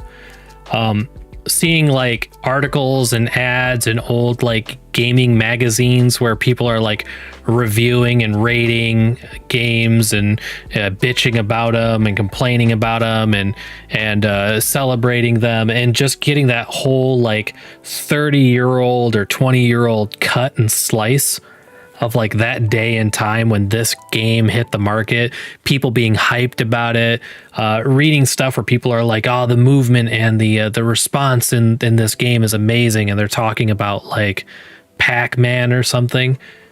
Love all of that. It's so interesting to see all that when you're making like a comparison between then and now. And Sage, I don't know if you noticed, but he's obviously a huge Mega Man fan. Did you see all the Mega Man stuff? Yep. Oh yeah, even behind him right Mega now. Man. There's tons of it. Little figures all over the place. Looks like he's got an energy tank. He is a fan if there ever was one. The history of video games.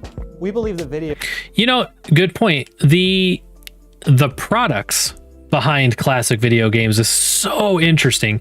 What was it? The video game historian YouTube channel, and he'll do things like the history of the flash gun and stuff like that. And it's like, you know, everyone remembers the duck hunt gun. I think I got one over here somewhere.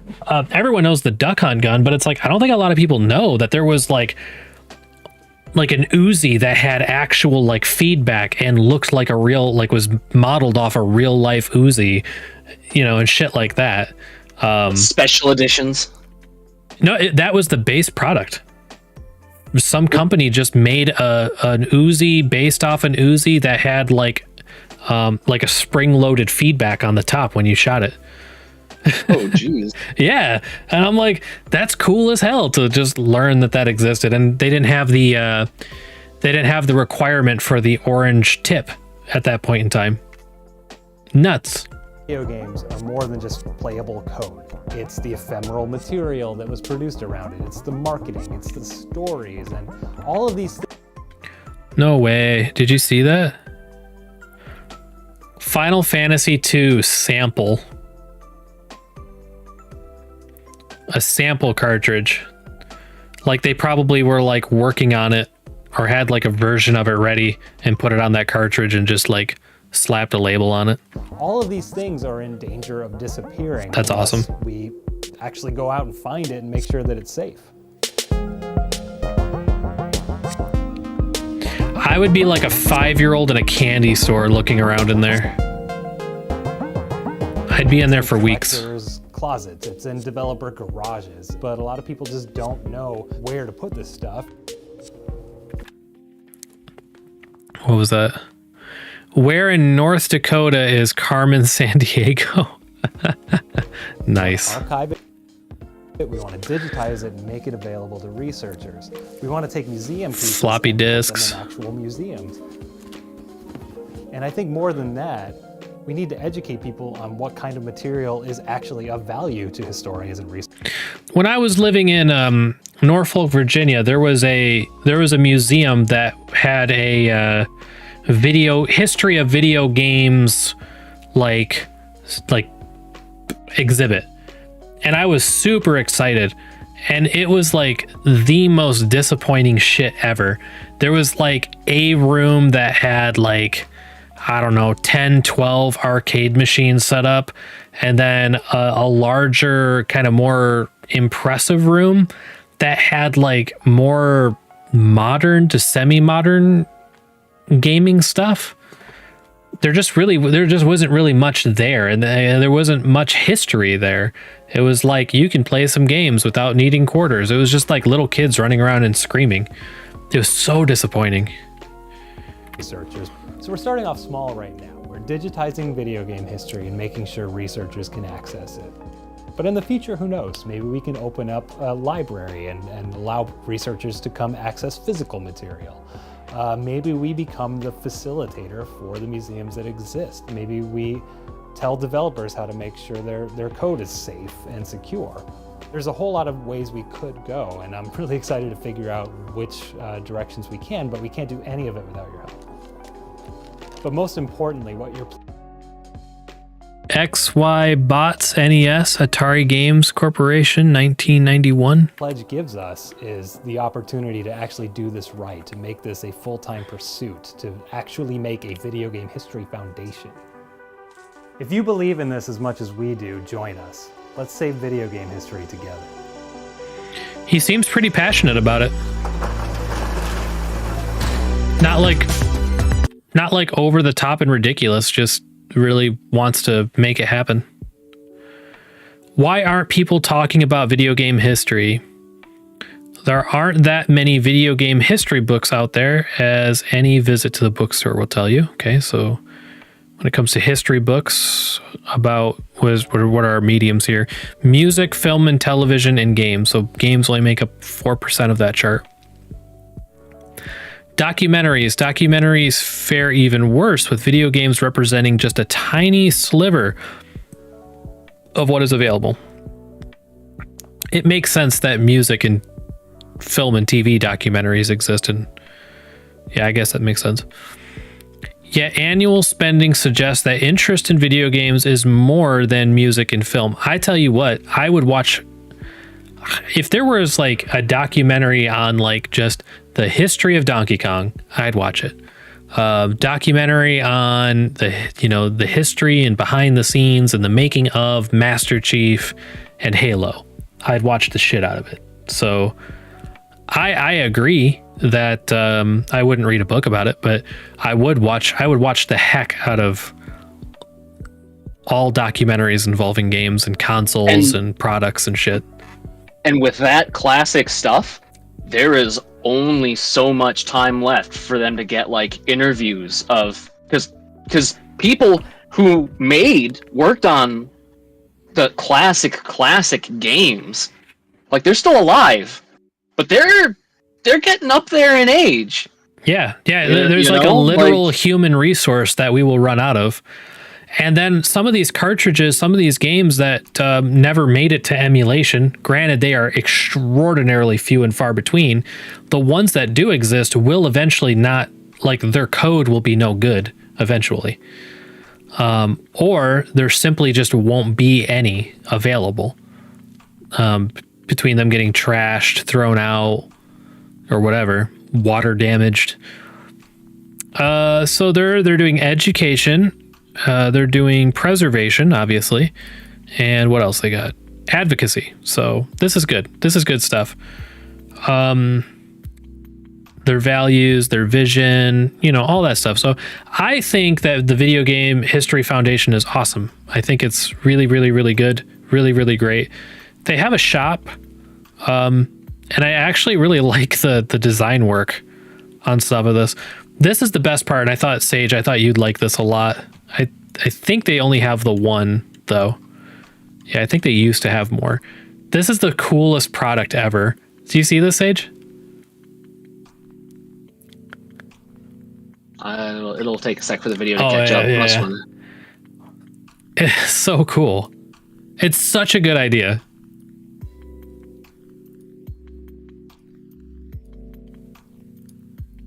This is just fantastic. Mystery box vintage video game magazines. And you can pick if you want it to be between the 80s and 90s or in the 2000s. And it looks like it's a little bit more expensive if you want it to be the 80s and 90s. So basically, that is so legit. Yeah, they just have a ton of these magazines, tons of extras. And if you do a monthly subscription, they'll send you a random one for $19 a month every month. To me, that is the coolest fucking subscription I have ever seen. Like, fuck a mystery box. You get a piece of history. And if you do the surprise me, if you don't mind it being in the 2000s, then it's $15 a month for a monthly subscription to Mystery Magazine. They have, Game Pro, Electronic Games, Dreamcast Magazine, a lot of Game Pro. I'm noticing a lot of. But if go ahead. What a 20 cc's of nostalgia right in the wrist. Yeah. Like, it's just straight up injected into your veins there. Because if I got a box in the mail, black box in the mail, and that's what I saw as I was pulling it up, I would have chills.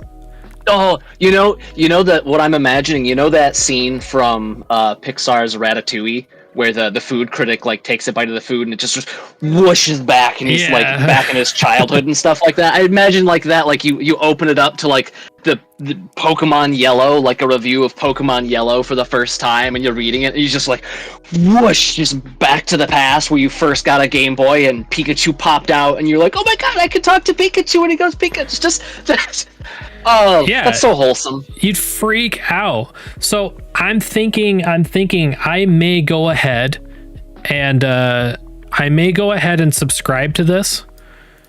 I've been thinking about it. I would probably push for the $20 a month to get the 80s and 90s. I think I'm gonna push for this, and then I will unbox it on our podcast. Live on cast. Yeah, I think that'd be a lot of fun. You know, hell yeah. Share in this. I'm really glad they have the Google Pay option, which I'm all about. And I don't know, you know, these guys are doing such good stuff. Check this out. Own an authentic piece of video game history. In our attempt to build a complete set of video game magazines in our research library, we've accumulated a few duplicates. Since they are no longer needed, we've decided to deaccession them and offer them up for sale to the general public. Each purchase gets you one randomly selected magazine from our archives, ranging from around 1981 to 2010. Magazines are shipped in mylar bags and acid-free boards in a sturdy flat mailer. Each issue also includes a certificate of authenticity signed by Video Game History Foundation co-director, which is cool. All proceeds benefit our charity. Every cent of these sales goes directly towards expanding and maintaining our library of video game books and magazine and turning our collection into a public resource. Maybe you can come visit someday. Sorry, we can't take requests. These are truly random, but everything pictured here is from our actual inventories. Yes, that includes Nintendo Power number 1. And yes, it does have its poster still attached. This was our actual library copy for years. We just recently got a mild upgrade. So they're, you know, I'm imagining people are sending them all their magazines just to make sure that they have a full inventory, and they just get a bunch of extras. If I got issue 1 of Nintendo Power, I would be pretty excited. That's an understatement, but I would be pretty excited. I imagine that most of that, like, they probably just, you know, put their feelers out there originally as just like, hey, we're just trying to archive old stuff. So we're asking our community, you know, if you have a box of old magazines sitting in your dad's attic or whatever, you know, go check it out. And if it's video game stuff, send it to us and we'll, you know, put you in a thank you or something like that. And they had an unfathomable number of people like respond to that, I bet, and they just started getting like boxes and boxes and boxes of old magazines. Yeah, and some people, I mean, if someone found, I mean, what if you found, you know, an electronic gaming monthly box that just never got opened? You'd have, you know, 2,000 copies of the same magazine or some shit. You know, it's like, hey, the Video Game History Foundation, maybe they'd like this, and they're like, we only really need the one. You know, what I predict, I'm going to predict something real quick. I predict that the Mystery Box Vintage Video Game Magazine is going to eventually turn into the Mystery Box Vintage Video Game Mystery Box. I think it's going to turn into a, like, because they can only get so much stuff, and they're going to get donations like until they simply can't house it all, or there's just no reason to. And I have a feeling that this mystery box is going to turn into more than just magazines in the future. And I think that would be, now they could raise a lot of money for the foundation by selling games like on eBay and stuff.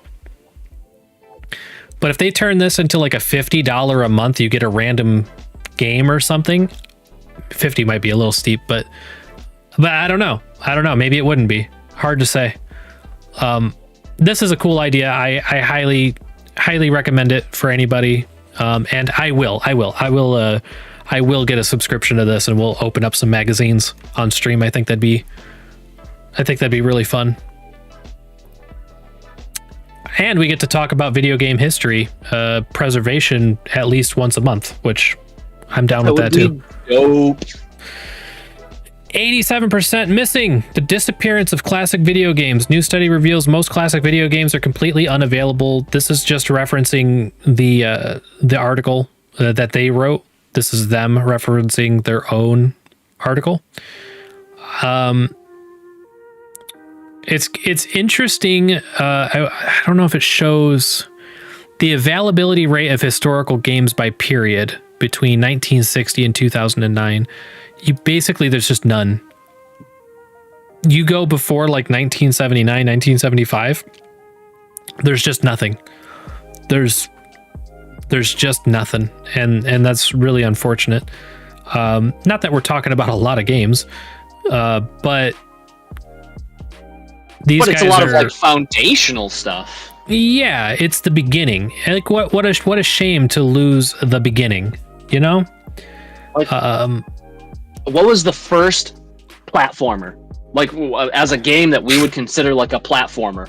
What was the very, very first platformer? I have no clue. No idea. Which okay, I get your point. That's like bummer. For accessing nearly 9 out of 10 classic games, there are a few options. Seek out and maintain vintage collectible games and hardware, travel across the country to visit a library, or piracy. None of those options are desirable, which means that most video games are inaccessible to all but the most die-hard and dedicated fans. However, in my research of this, I came across this tweet. I'm going to show you guys this tweet. Again, it's another Twitter video, so I'm kind of fucked as far as like the size. This is speed, right? Yeah, that's speed. I can full screen it, or I got to keep it this small. I'm going to keep it this small so you guys don't miss anything. Check this video out, though. This is the limited run games. My name is Matt Bozon. I'm the creative director of WayForward. I'm the director of the Shantae video game series. And that's what I do. You want me to do that again? I think you guys are going to really like this. So the story of how we went from Shantae Game Boy Color to Shantae Advance is Shantae was finished, but had not shipped yet. So we were already working on Shantae Advance for quite some time at this point. Shantae, the original, was very well reviewed. Sales were not good. So when we're taking the Game Boy Advance demo, which was about an hour and a half long, we'd start taking that to places. We go, well, here we go. And they go, how was the sales data for, how did Shantae the original do? And we go, oh, not well at all. Do you want the new game? So it was a tough market. It was really difficult, and it was all retail driven.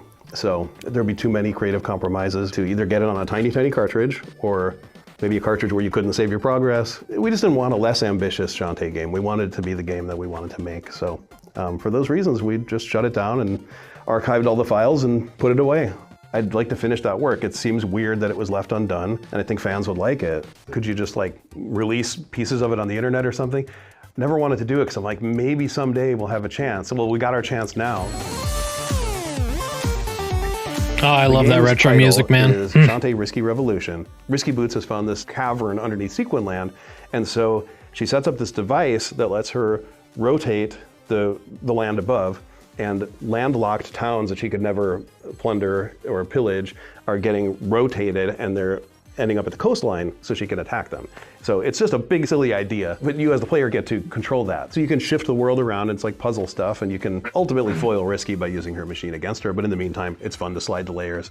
Risky Revolution is when a lot of the main cast meets, in some cases, for the first time. So crazy. So we went straight into Shantae Risky's Revenge, where everyone just somehow knows everybody. There's an entire missing chapter of their lives that was never touched on.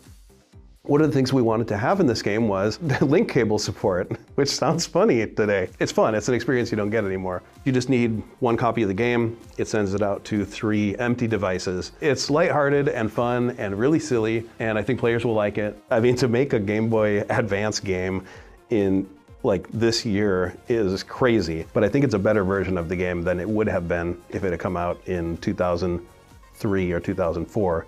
There's no way this game was coming back without limited run. I mean, this is the only way that this game would ever get into players' hands. To play an actual final, manufactured version in a box is going to be super cool, and so I can't wait for that. So I show you this video to hint at something. So this is this is a game that it never saw its true potential. The developer does not want to turn it into a PlayStation 5 game. You know what I mean? They want to just tell the story they wanted to tell then, and they want to release it in its what would you call that? In its original beauty? Is that maybe that's a good way of saying it? On the intended hardware. Yes. So there's a reason that this is tweeted by a company called Limited Run Games, and I think what they're doing is amazing, and it's perfect, and I think it's as good of an idea as anything. Whereas the last company we just talked about, they're trying to get a full and complete 100% historical account catalog of all things gaming. That would be their ultimate goal. Is they could say we have 100% of the marketing tool, the marketing material, the development material, and interviews, and we have one physical grade A copy of every game made. I feel like that would be it. Right? So that's what they're trying to do. Now, what Limited Run Games is doing, and their website is gorgeous. I love their website. I'm a web developer, so among other things. Forever Physical is their mantra. Limited Run Games is a premium publisher of physical games. We're here to bring your favorite digital releases. Let me turn this background music back on. Physical releases to life on a number of systems, including the Nintendo Switch, PlayStation 4, 5, retro consoles, and more. Since our funding in 2015, we've released over 1,000 games, including both niche indie games and big collabs with legends like Konami and LucasArts. Our bespoke collector's editions have won awards, and we've made tons of great collectibles worthy of primo space on any collector's shelf. Though we live in an increasingly digital world, we like to live by a simple motto: forever physical. What an awesome, I don't know what you'd call it, mission statement about us. Sounds great. They do have a really cool release calendar that is empty now. Normally it has a list of all their stuff. I don't know if they're working on it right now or what they're doing. Let's see here. So if we go to what should we do? Coming soon? So Jurassic Park, part of this classic games collection, Switch Limited Run Jurassic Park Classic. This is the old school Jurassic Park. If any of you guys remember, I'm pretty sure it was a Super Nintendo game, and they're doing a limited run of that game. So what I like about what these guys are doing is they're taking the originals that we do have, and they're making deals with these larger companies to basically re-release them, but not just for new platforms, but also on their original platforms.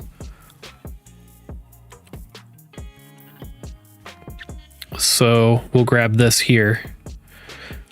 So this is, I don't even know how you say this, El Ventio Collector's Edition for the Sega Genesis.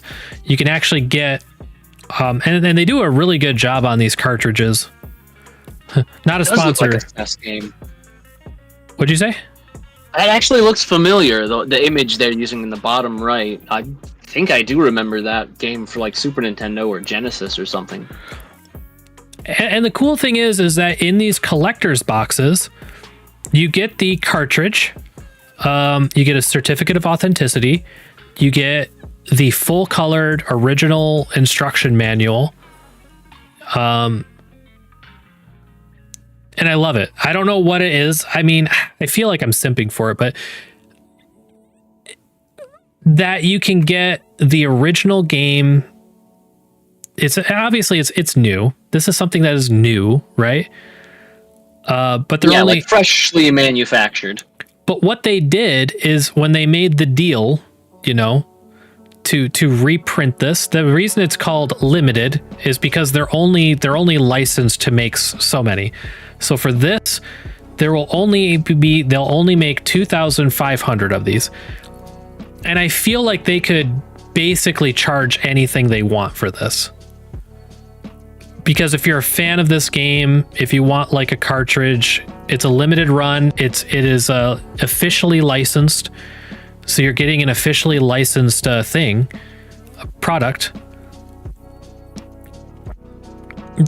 that they're only charging $55 for this collector's edition officially licensed product. Blows my mind. It just boggles my mind. Does it hit you like that, Sage? Maybe it just hits me like that. No, there's definitely some games that if they did that for it and I had the spare change, it would be definitely tempting.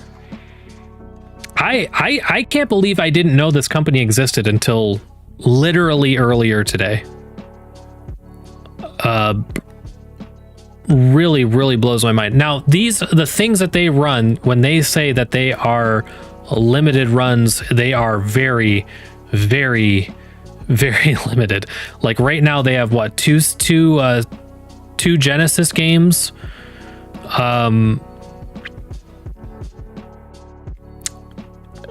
Castlevania Advanced Collection for the Xbox.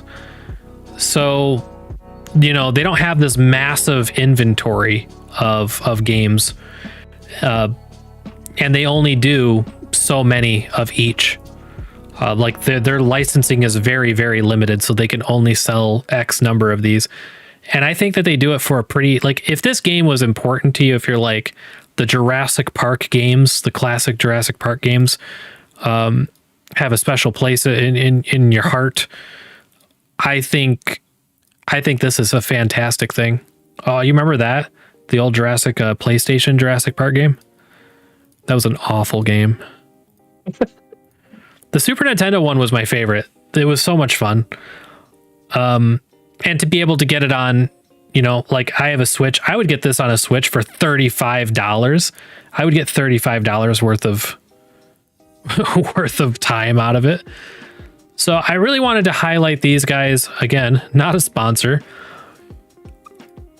because I think it's just cool. I think it's just really cool that they're trying to get officially licensed classic games, and in some cases, even in the cartridge that they came out in people's hands. Now, if you guys know the rule of emulation, and Sage, you can let me know if I'm incorrect, but from the way that I believe that I understand it, is if you purchase this collector's edition of an officially licensed product, let me find the one that I was looking at, this one.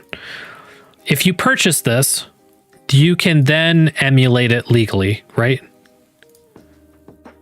That is the general idea. Is if you own a physical copy of the software, then you can do what you will with it, basically. There are some legal challenges in certain other areas, but for the most part, as it's generally accepted, if you have a legitimate copy of the software, then there's no distinction between that copy and another copy, as long as it is for your purposes of, you know, backup or archival or whatever, and you are not reselling it. You're not burning copies of it to CDs and selling those in a back alley somewhere. So the way I see it is, you get one of these, it's officially licensed, you've got one of so many, you've got a really nice collector's piece you can put up, and what I personally would do, I'm not going to say you can do it, but what I personally would do is I would then emulate it and...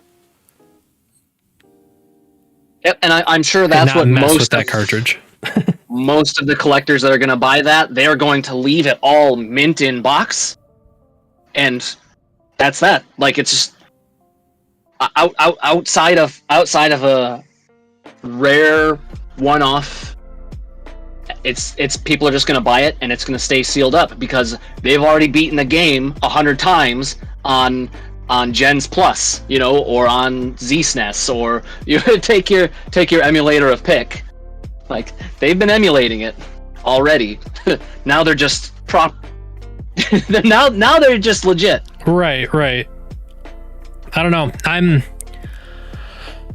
super impressed.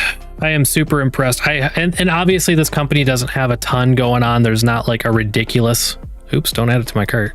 There's not a ridiculous amount of products on the website, but I can see where they're going. Like I can see what their goal is. The full colored instruction manual, I think, is such a cool touch. Getting the original manual kind of remade and resized for the package. Yeah, so we got people who are trying to preserve the history of, and we got other people who are trying to get like original, officially licensed stuff in your hands, if it's important to you. I imagine everything they're gonna do for limited run is going to be just the what would you call it? Just the show horse games. Like, I don't think you're going to get like some weird out there, no one's ever heard of it. You'll get cult classics. Yeah. Like, but so you might get some games that are relatively niche or obscure, but they have if they're doing a limited run, they basically are like, okay, it doesn't matter if it's niche. If only 1,000 people know about this, we're making 1,000 of them. And each one of them is a guaranteed sale, because the people who do know about this will eat it up. Yeah, for sure. Yeah, I agree. Yeah. I know I keep like just doing laps on the website. I'm just quite impressed, and looking forward to see what this company does moving forward. You know, looking forward to seeing what they come up with. They say that they've worked with LucasArts, but I have not seen anything, so I'm kind of wondering what it is they're gonna be kind of re-releasing. And I am baffled by the prices, especially in these collector's editions. I am baffled. What is this? NES Endings Compendium Volume 1. Oh, is this a collection of games?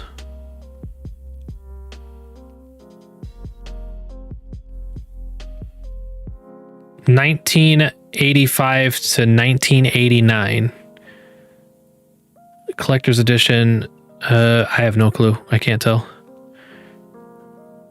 He's contributed almost 4,000 game endings to that site across multiple platforms.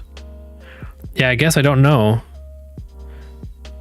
Look back at the ending of every single game released for Nintendo. Oh, so it's like okay, so this is not a game, this is a book. I was so confused. I'm like, it's a cartridge that just contains 4,000 endings of games. I'm like, this sounds like a terrible product. Okay, it's a book. It's funny that their books cost more than their collector's edition games. Interesting. All right, guys, that's it. That's my last segment. I have milked that as long as I possibly can. How you doing, Sage? You doing good? I'm doing pretty good. Yeah, you hanging in there? Yep. Oh yeah, absolutely. I got a little something for us, since we're on the topic of preservation. Let me link you the video, because it is good. Copy link. There we go. A book of spoilers. That's exactly what it is. It's 4,000 spoilers.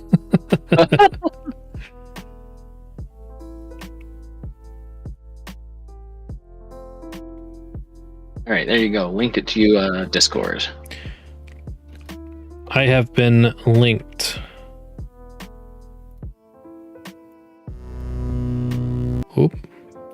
30 minutes. We can skip around a little bit. There's the hot talking points. I can't sit here and watch a 30-minute video. Are you insane? At least the introduction. Like, that's That'll tell you most of what you need I can to know only anyway. watch a 30-minute video when it's one I've picked, not you. Yeah. The introduction is the important information, really. Okay, introduction is right here. Let's rewind. Let me turn my music off. Hit me with that copyright music. Hit me with it. 4-bite burger. Can I show you my favorite piece of pixel art? I don't know why I'm asking, because I'm going to show you anyway. Why do they gotta have that background music, Here man? it is.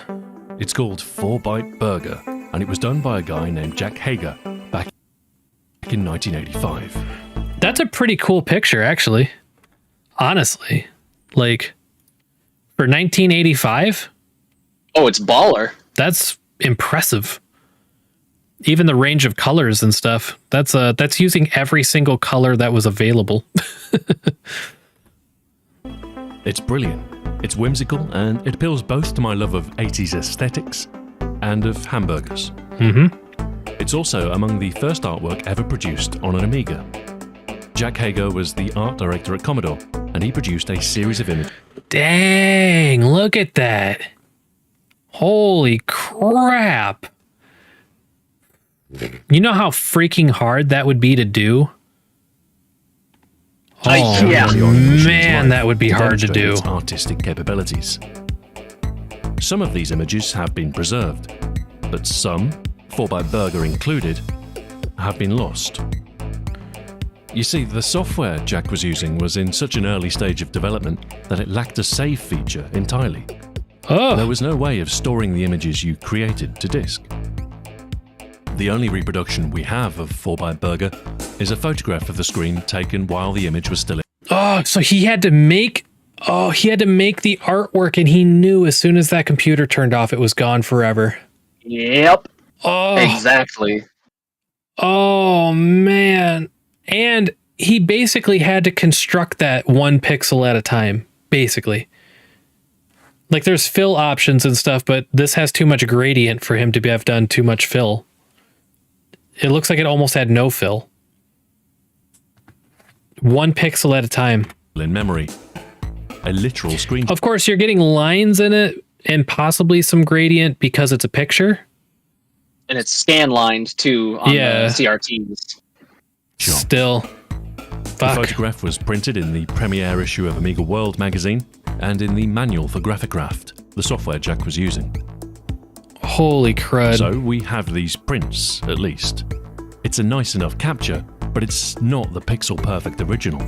That's gone. But can we bring it back? Perfect. Could we make a perfect reproduction? A digital restoration? It would be counterfeit, sure, but it's a part of history. And, more to the point, it's my favorite. I like that. So, where do we start? Well, it might be an idea to get an idea of some of the more basic parameters first. Resolution, color That's what I was going to say. Sort of He's got to basically get... There's going to be a limited number of colors that can be used. So his best option would be to get on the original machine, right? Is that where he's going with this? Jack held the mouse at a right angle to correct for this when drawing. Or perhaps there was a more sophisticated solution. I don't suppose it matters much, as we've likely arrived at a conclusion for the image's size.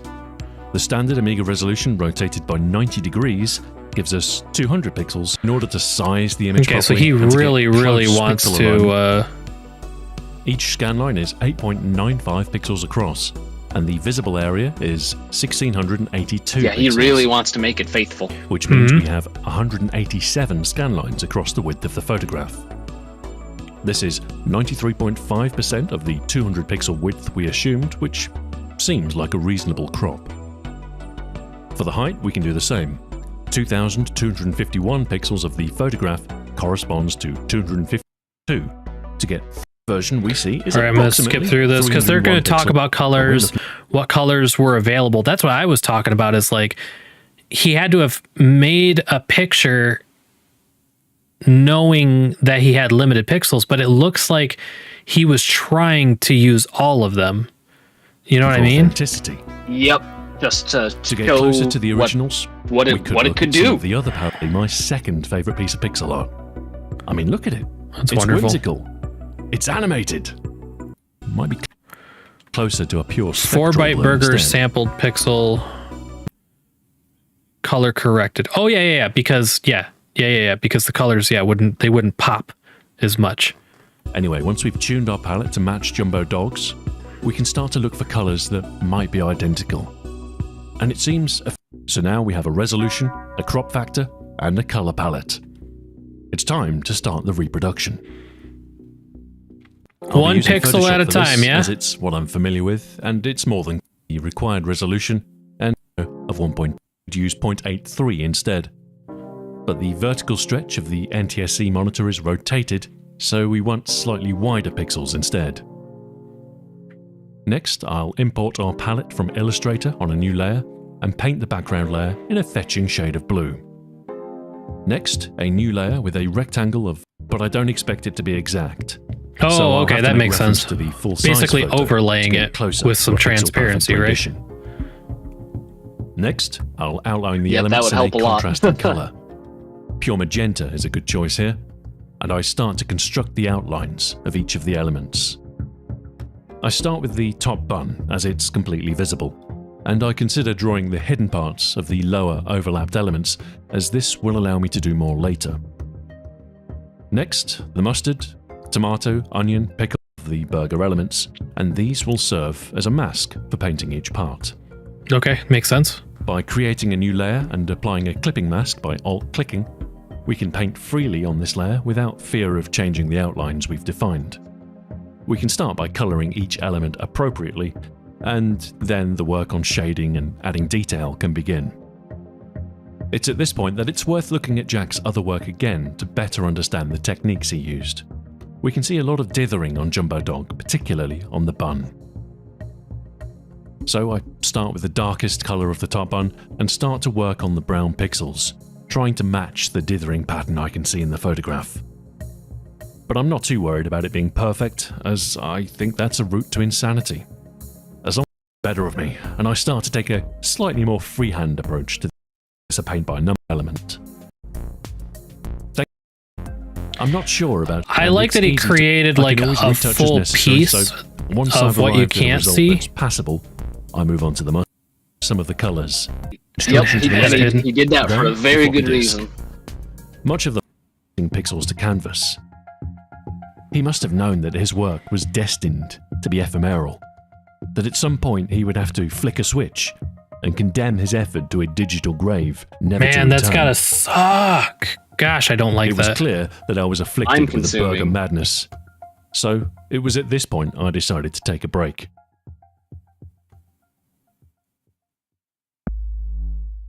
With the image finished, the next step is to save it out and finalize the palette. Now, I want to see the side-by-side. A number that sounds reasonably feasible as a match for the original. While Jack had 32 colors to play with, it's entirely possible he didn't use them all. Next, it's time to upscale the image and correct the aspect ratio so it displays correctly on square pixel displays. I restore the default pixel aspect ratio, then scale up the image by 600% horizontally and 500% vertically to preserve its original appearance. This gives us a final image of 1200 by 1600 pixels, a 4:3 aspect ratio, Nice. where the original drawn pixels are 6x5 each. This is the smallest size that preserves the original pixel integrity. Any smaller and we'd have to downsample, losing the hard pixel boundary. And so, the image is complete, which is presented in the way it was originally. On an Amiga, on an authentic CRT. That's what I was wondering if he was going to put it onto its side. If he was going to put it on the original This machine. requires some setup. Ideally, I'll use Graphicraft, the original software, to display. Okay, so he's going to do it on his own I'll need screen, to find but a copy of it and save up 4 containing an. so he's going to make like a virtual machine sort of thing. The file requester is primitive, and Oh, doesn't you'll seem see. to let me select which disk. It doesn't work. Undeterred, I boot into an English version of Workbench this time and open a CLI window, full of making a new disk image and flex. I type in the file name and it loads promisingly, but nothing more than a blank screen appears. I'm wondering if Graphicraft supports IFF files at all. I try a later version of Graphicraft, but still no joy. Dismayed but undeterred, I revert to a familiar favourite, Deluxe Paint 3, and I'm able to negotiate to my burger volume and attempt to load the IFF. Deluxe Paint informs me that it's a mangled IFF file. So much for Photoshop's compatibility. Dang. I try Earth and View, which can read the file but lacks IFF export. Fine tool. The aspect display. Okay, so we don't have to start messing with jumper settings. I can see, he's having a real hard time getting in there. And Graphicraft. I gingerly ease down the aging monitor, aware that it is nearly as old as I am, and hope everything still works. With components connected, I flick the power switch and things lurch into life. A dim workbench screen appears as the phosphors slowly warm, to confirm that my Amiga 2000 is, in fact, operational. The monitor I'm using is a Commodore 1084, a fine display, although the example I have isn't the greatest. The image is a little blurry, the colour not great. It will have to do. My other 1084 died during the production of Trackers, so I press on. I like the way he's presenting the story a lot. NTSC screen mode to be greeted with a PAL workbench display. So I install the NTSC monitor type into my devs directory, then reboot and select the correct mode. Luckily, the 1084 monitor will happily display either a PAL or NTSC signal. It's crazy how little like GUIs have changed. You know what I mean? We still use icons, we still got a desktop, we still use like the same kind of cursor. Like, so little has changed, really. And I will shake my old man stick. Like, don't change that stuff. Yeah. I actually, like, minor gripe, and I'll die on this hill, but I hate it when things are called apps. It's like, no, it's a program. Right. It's an icon, it's a desktop, it's a program, it's a cursor. Like, on a phone, call it an app, I don't care as much. But on Windows 10, wanting to call everything apps, I'm like, fuck you! It's a goddamn program. If it runs an executable, it's a program. No. Starting DPaint 4, as it's installed on my hard disk already, I select the low-res NTSC screen mode, and it is correctly presented as filling the screen.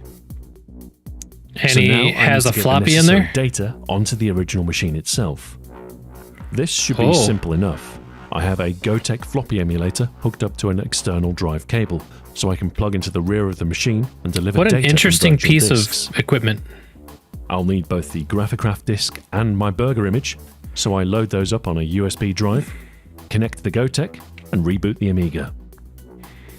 I like that he's got to reboot it every time. From my disks to my hard drive, then load up. No plug and play.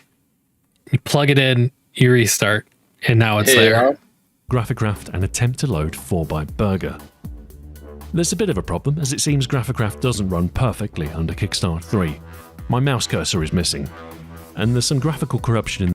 I noticed that he's using the version 1.0 of it too, which would have been the version that the guy was making the artwork on. That even the program is like the original version of the program is pretty cool. The menus, which seems to be a consequence of using a later ROM. I can work around it though, selecting the text field blind, which takes a few attempts, and then typing the file name before pressing return.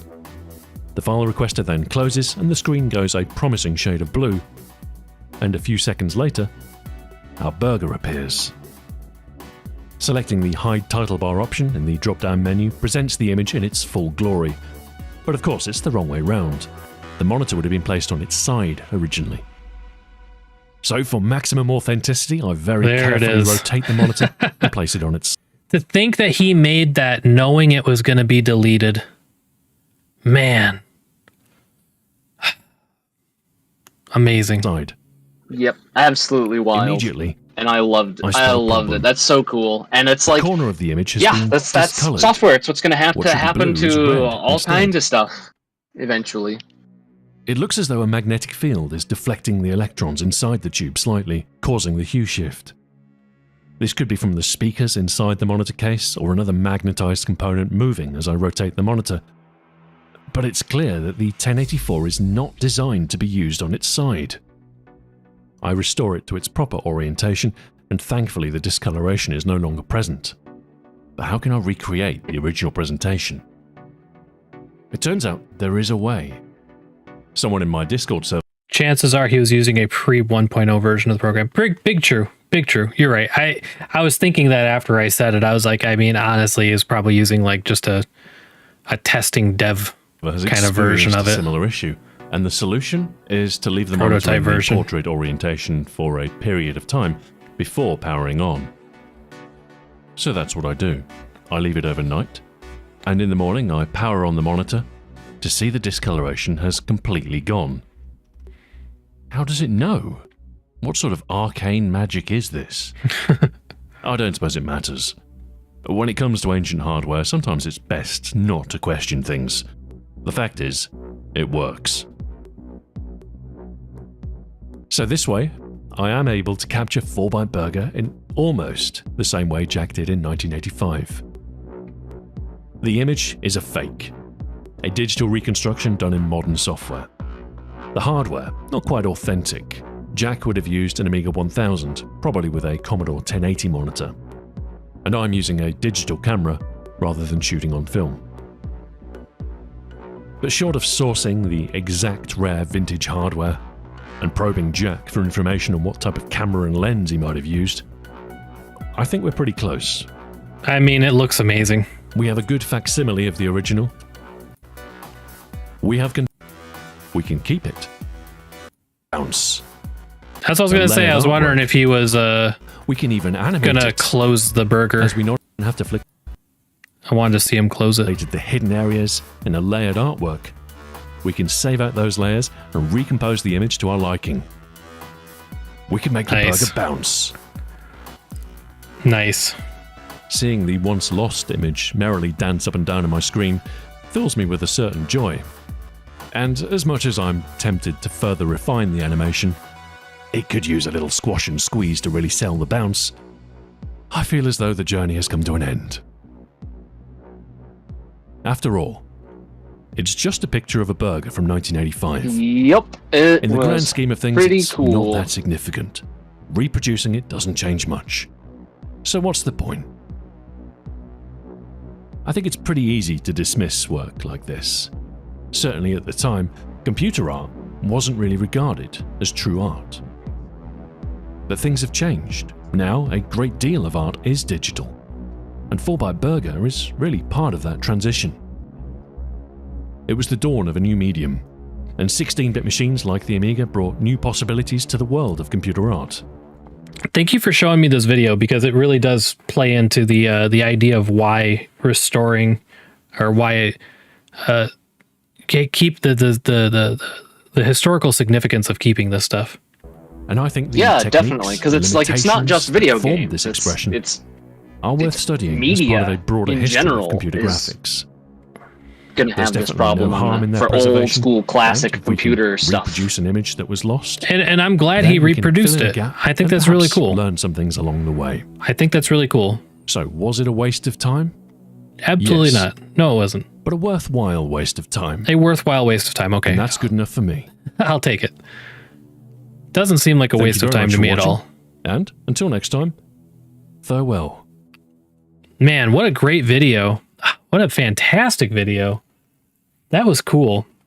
You know, because part of me, when we kind of look at the historical stuff, I wanted to find something that was like one of the gaming historian people, like actually talking about what they do and showing the process by which they archive things and stuff. But there's just none of that. Like, I have no video way of seeing what it is they're actually doing and what they actually have and stuff, because it's so new and it's so like not supported much that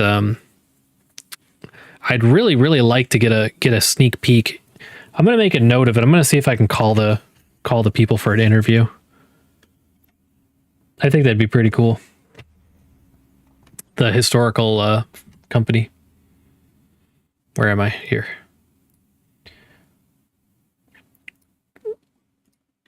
Because I keep forgetting the name, Video Game History Foundation. I could probably get that guy on an interview. That'd be pretty cool. Talk about what it's like to be a video game historian, basically the only video game historian, especially since it's nonprofit. Maybe I can get a free magazine subscription out of it. That'd be sick. Cool. Cool. Did you have fun, Sage? I feel like that was good. All of that was fun. I enjoyed all of it. Yep, it was. I thought it was really, really cool. I only even just watched that recently. Really cool stuff. From cheeseburgers to big ass gas stations, from pillow equipment to Sriracha and video game history preservation. Covered a lot of really fun shit today. Yeah, back to a cheeseburger. Back to a cheeseburger. We came full circle, and I didn't even notice. We started out talking about cheeseburgers. We ended talking about cheeseburgers. Wonderful. Well, thank you guys. Thank you so much for hanging out, for stopping in, and for really experiencing all this stuff with us. It was awesome. It was a lot of fun. I so much look forward to doing this podcast all the time. I think about it all the time, and I've been really enjoying the ride so far. Thank you, Sage, as always, for being here, for lending your voice to the podcast. My pleasure. Hopefully it gets upgraded here in the very near future. What part of it? What needs upgraded? Oh, just the microphone. Oh, yeah. Look, what's wrong with my podcast? What are you saying? I'm just kidding. Excuse me. Cool. There we go, guys. As always, Monday, Wednesday, Friday, 9 p.m., 3 times a week, running a podcast. Share it, tell people about it, like it, all that stuff. I know that there's lots of people who would like to hang out with us and to watch it afterwards and listen to it at work and stuff. I know that I would have, and yeah. So spread the word with anyone you think would enjoy it, and we will catch you on Monday. You got anything for the people, Sage? Repeat. Thank you, everyone, for showing up and taking a listen to us, enjoying our wild Freaky Friday ride, and we will catch you all later. That's 9 p.m. Eastern Standard Time. Yes, Eastern Standard Time. Good call. All right, have a good one, guys.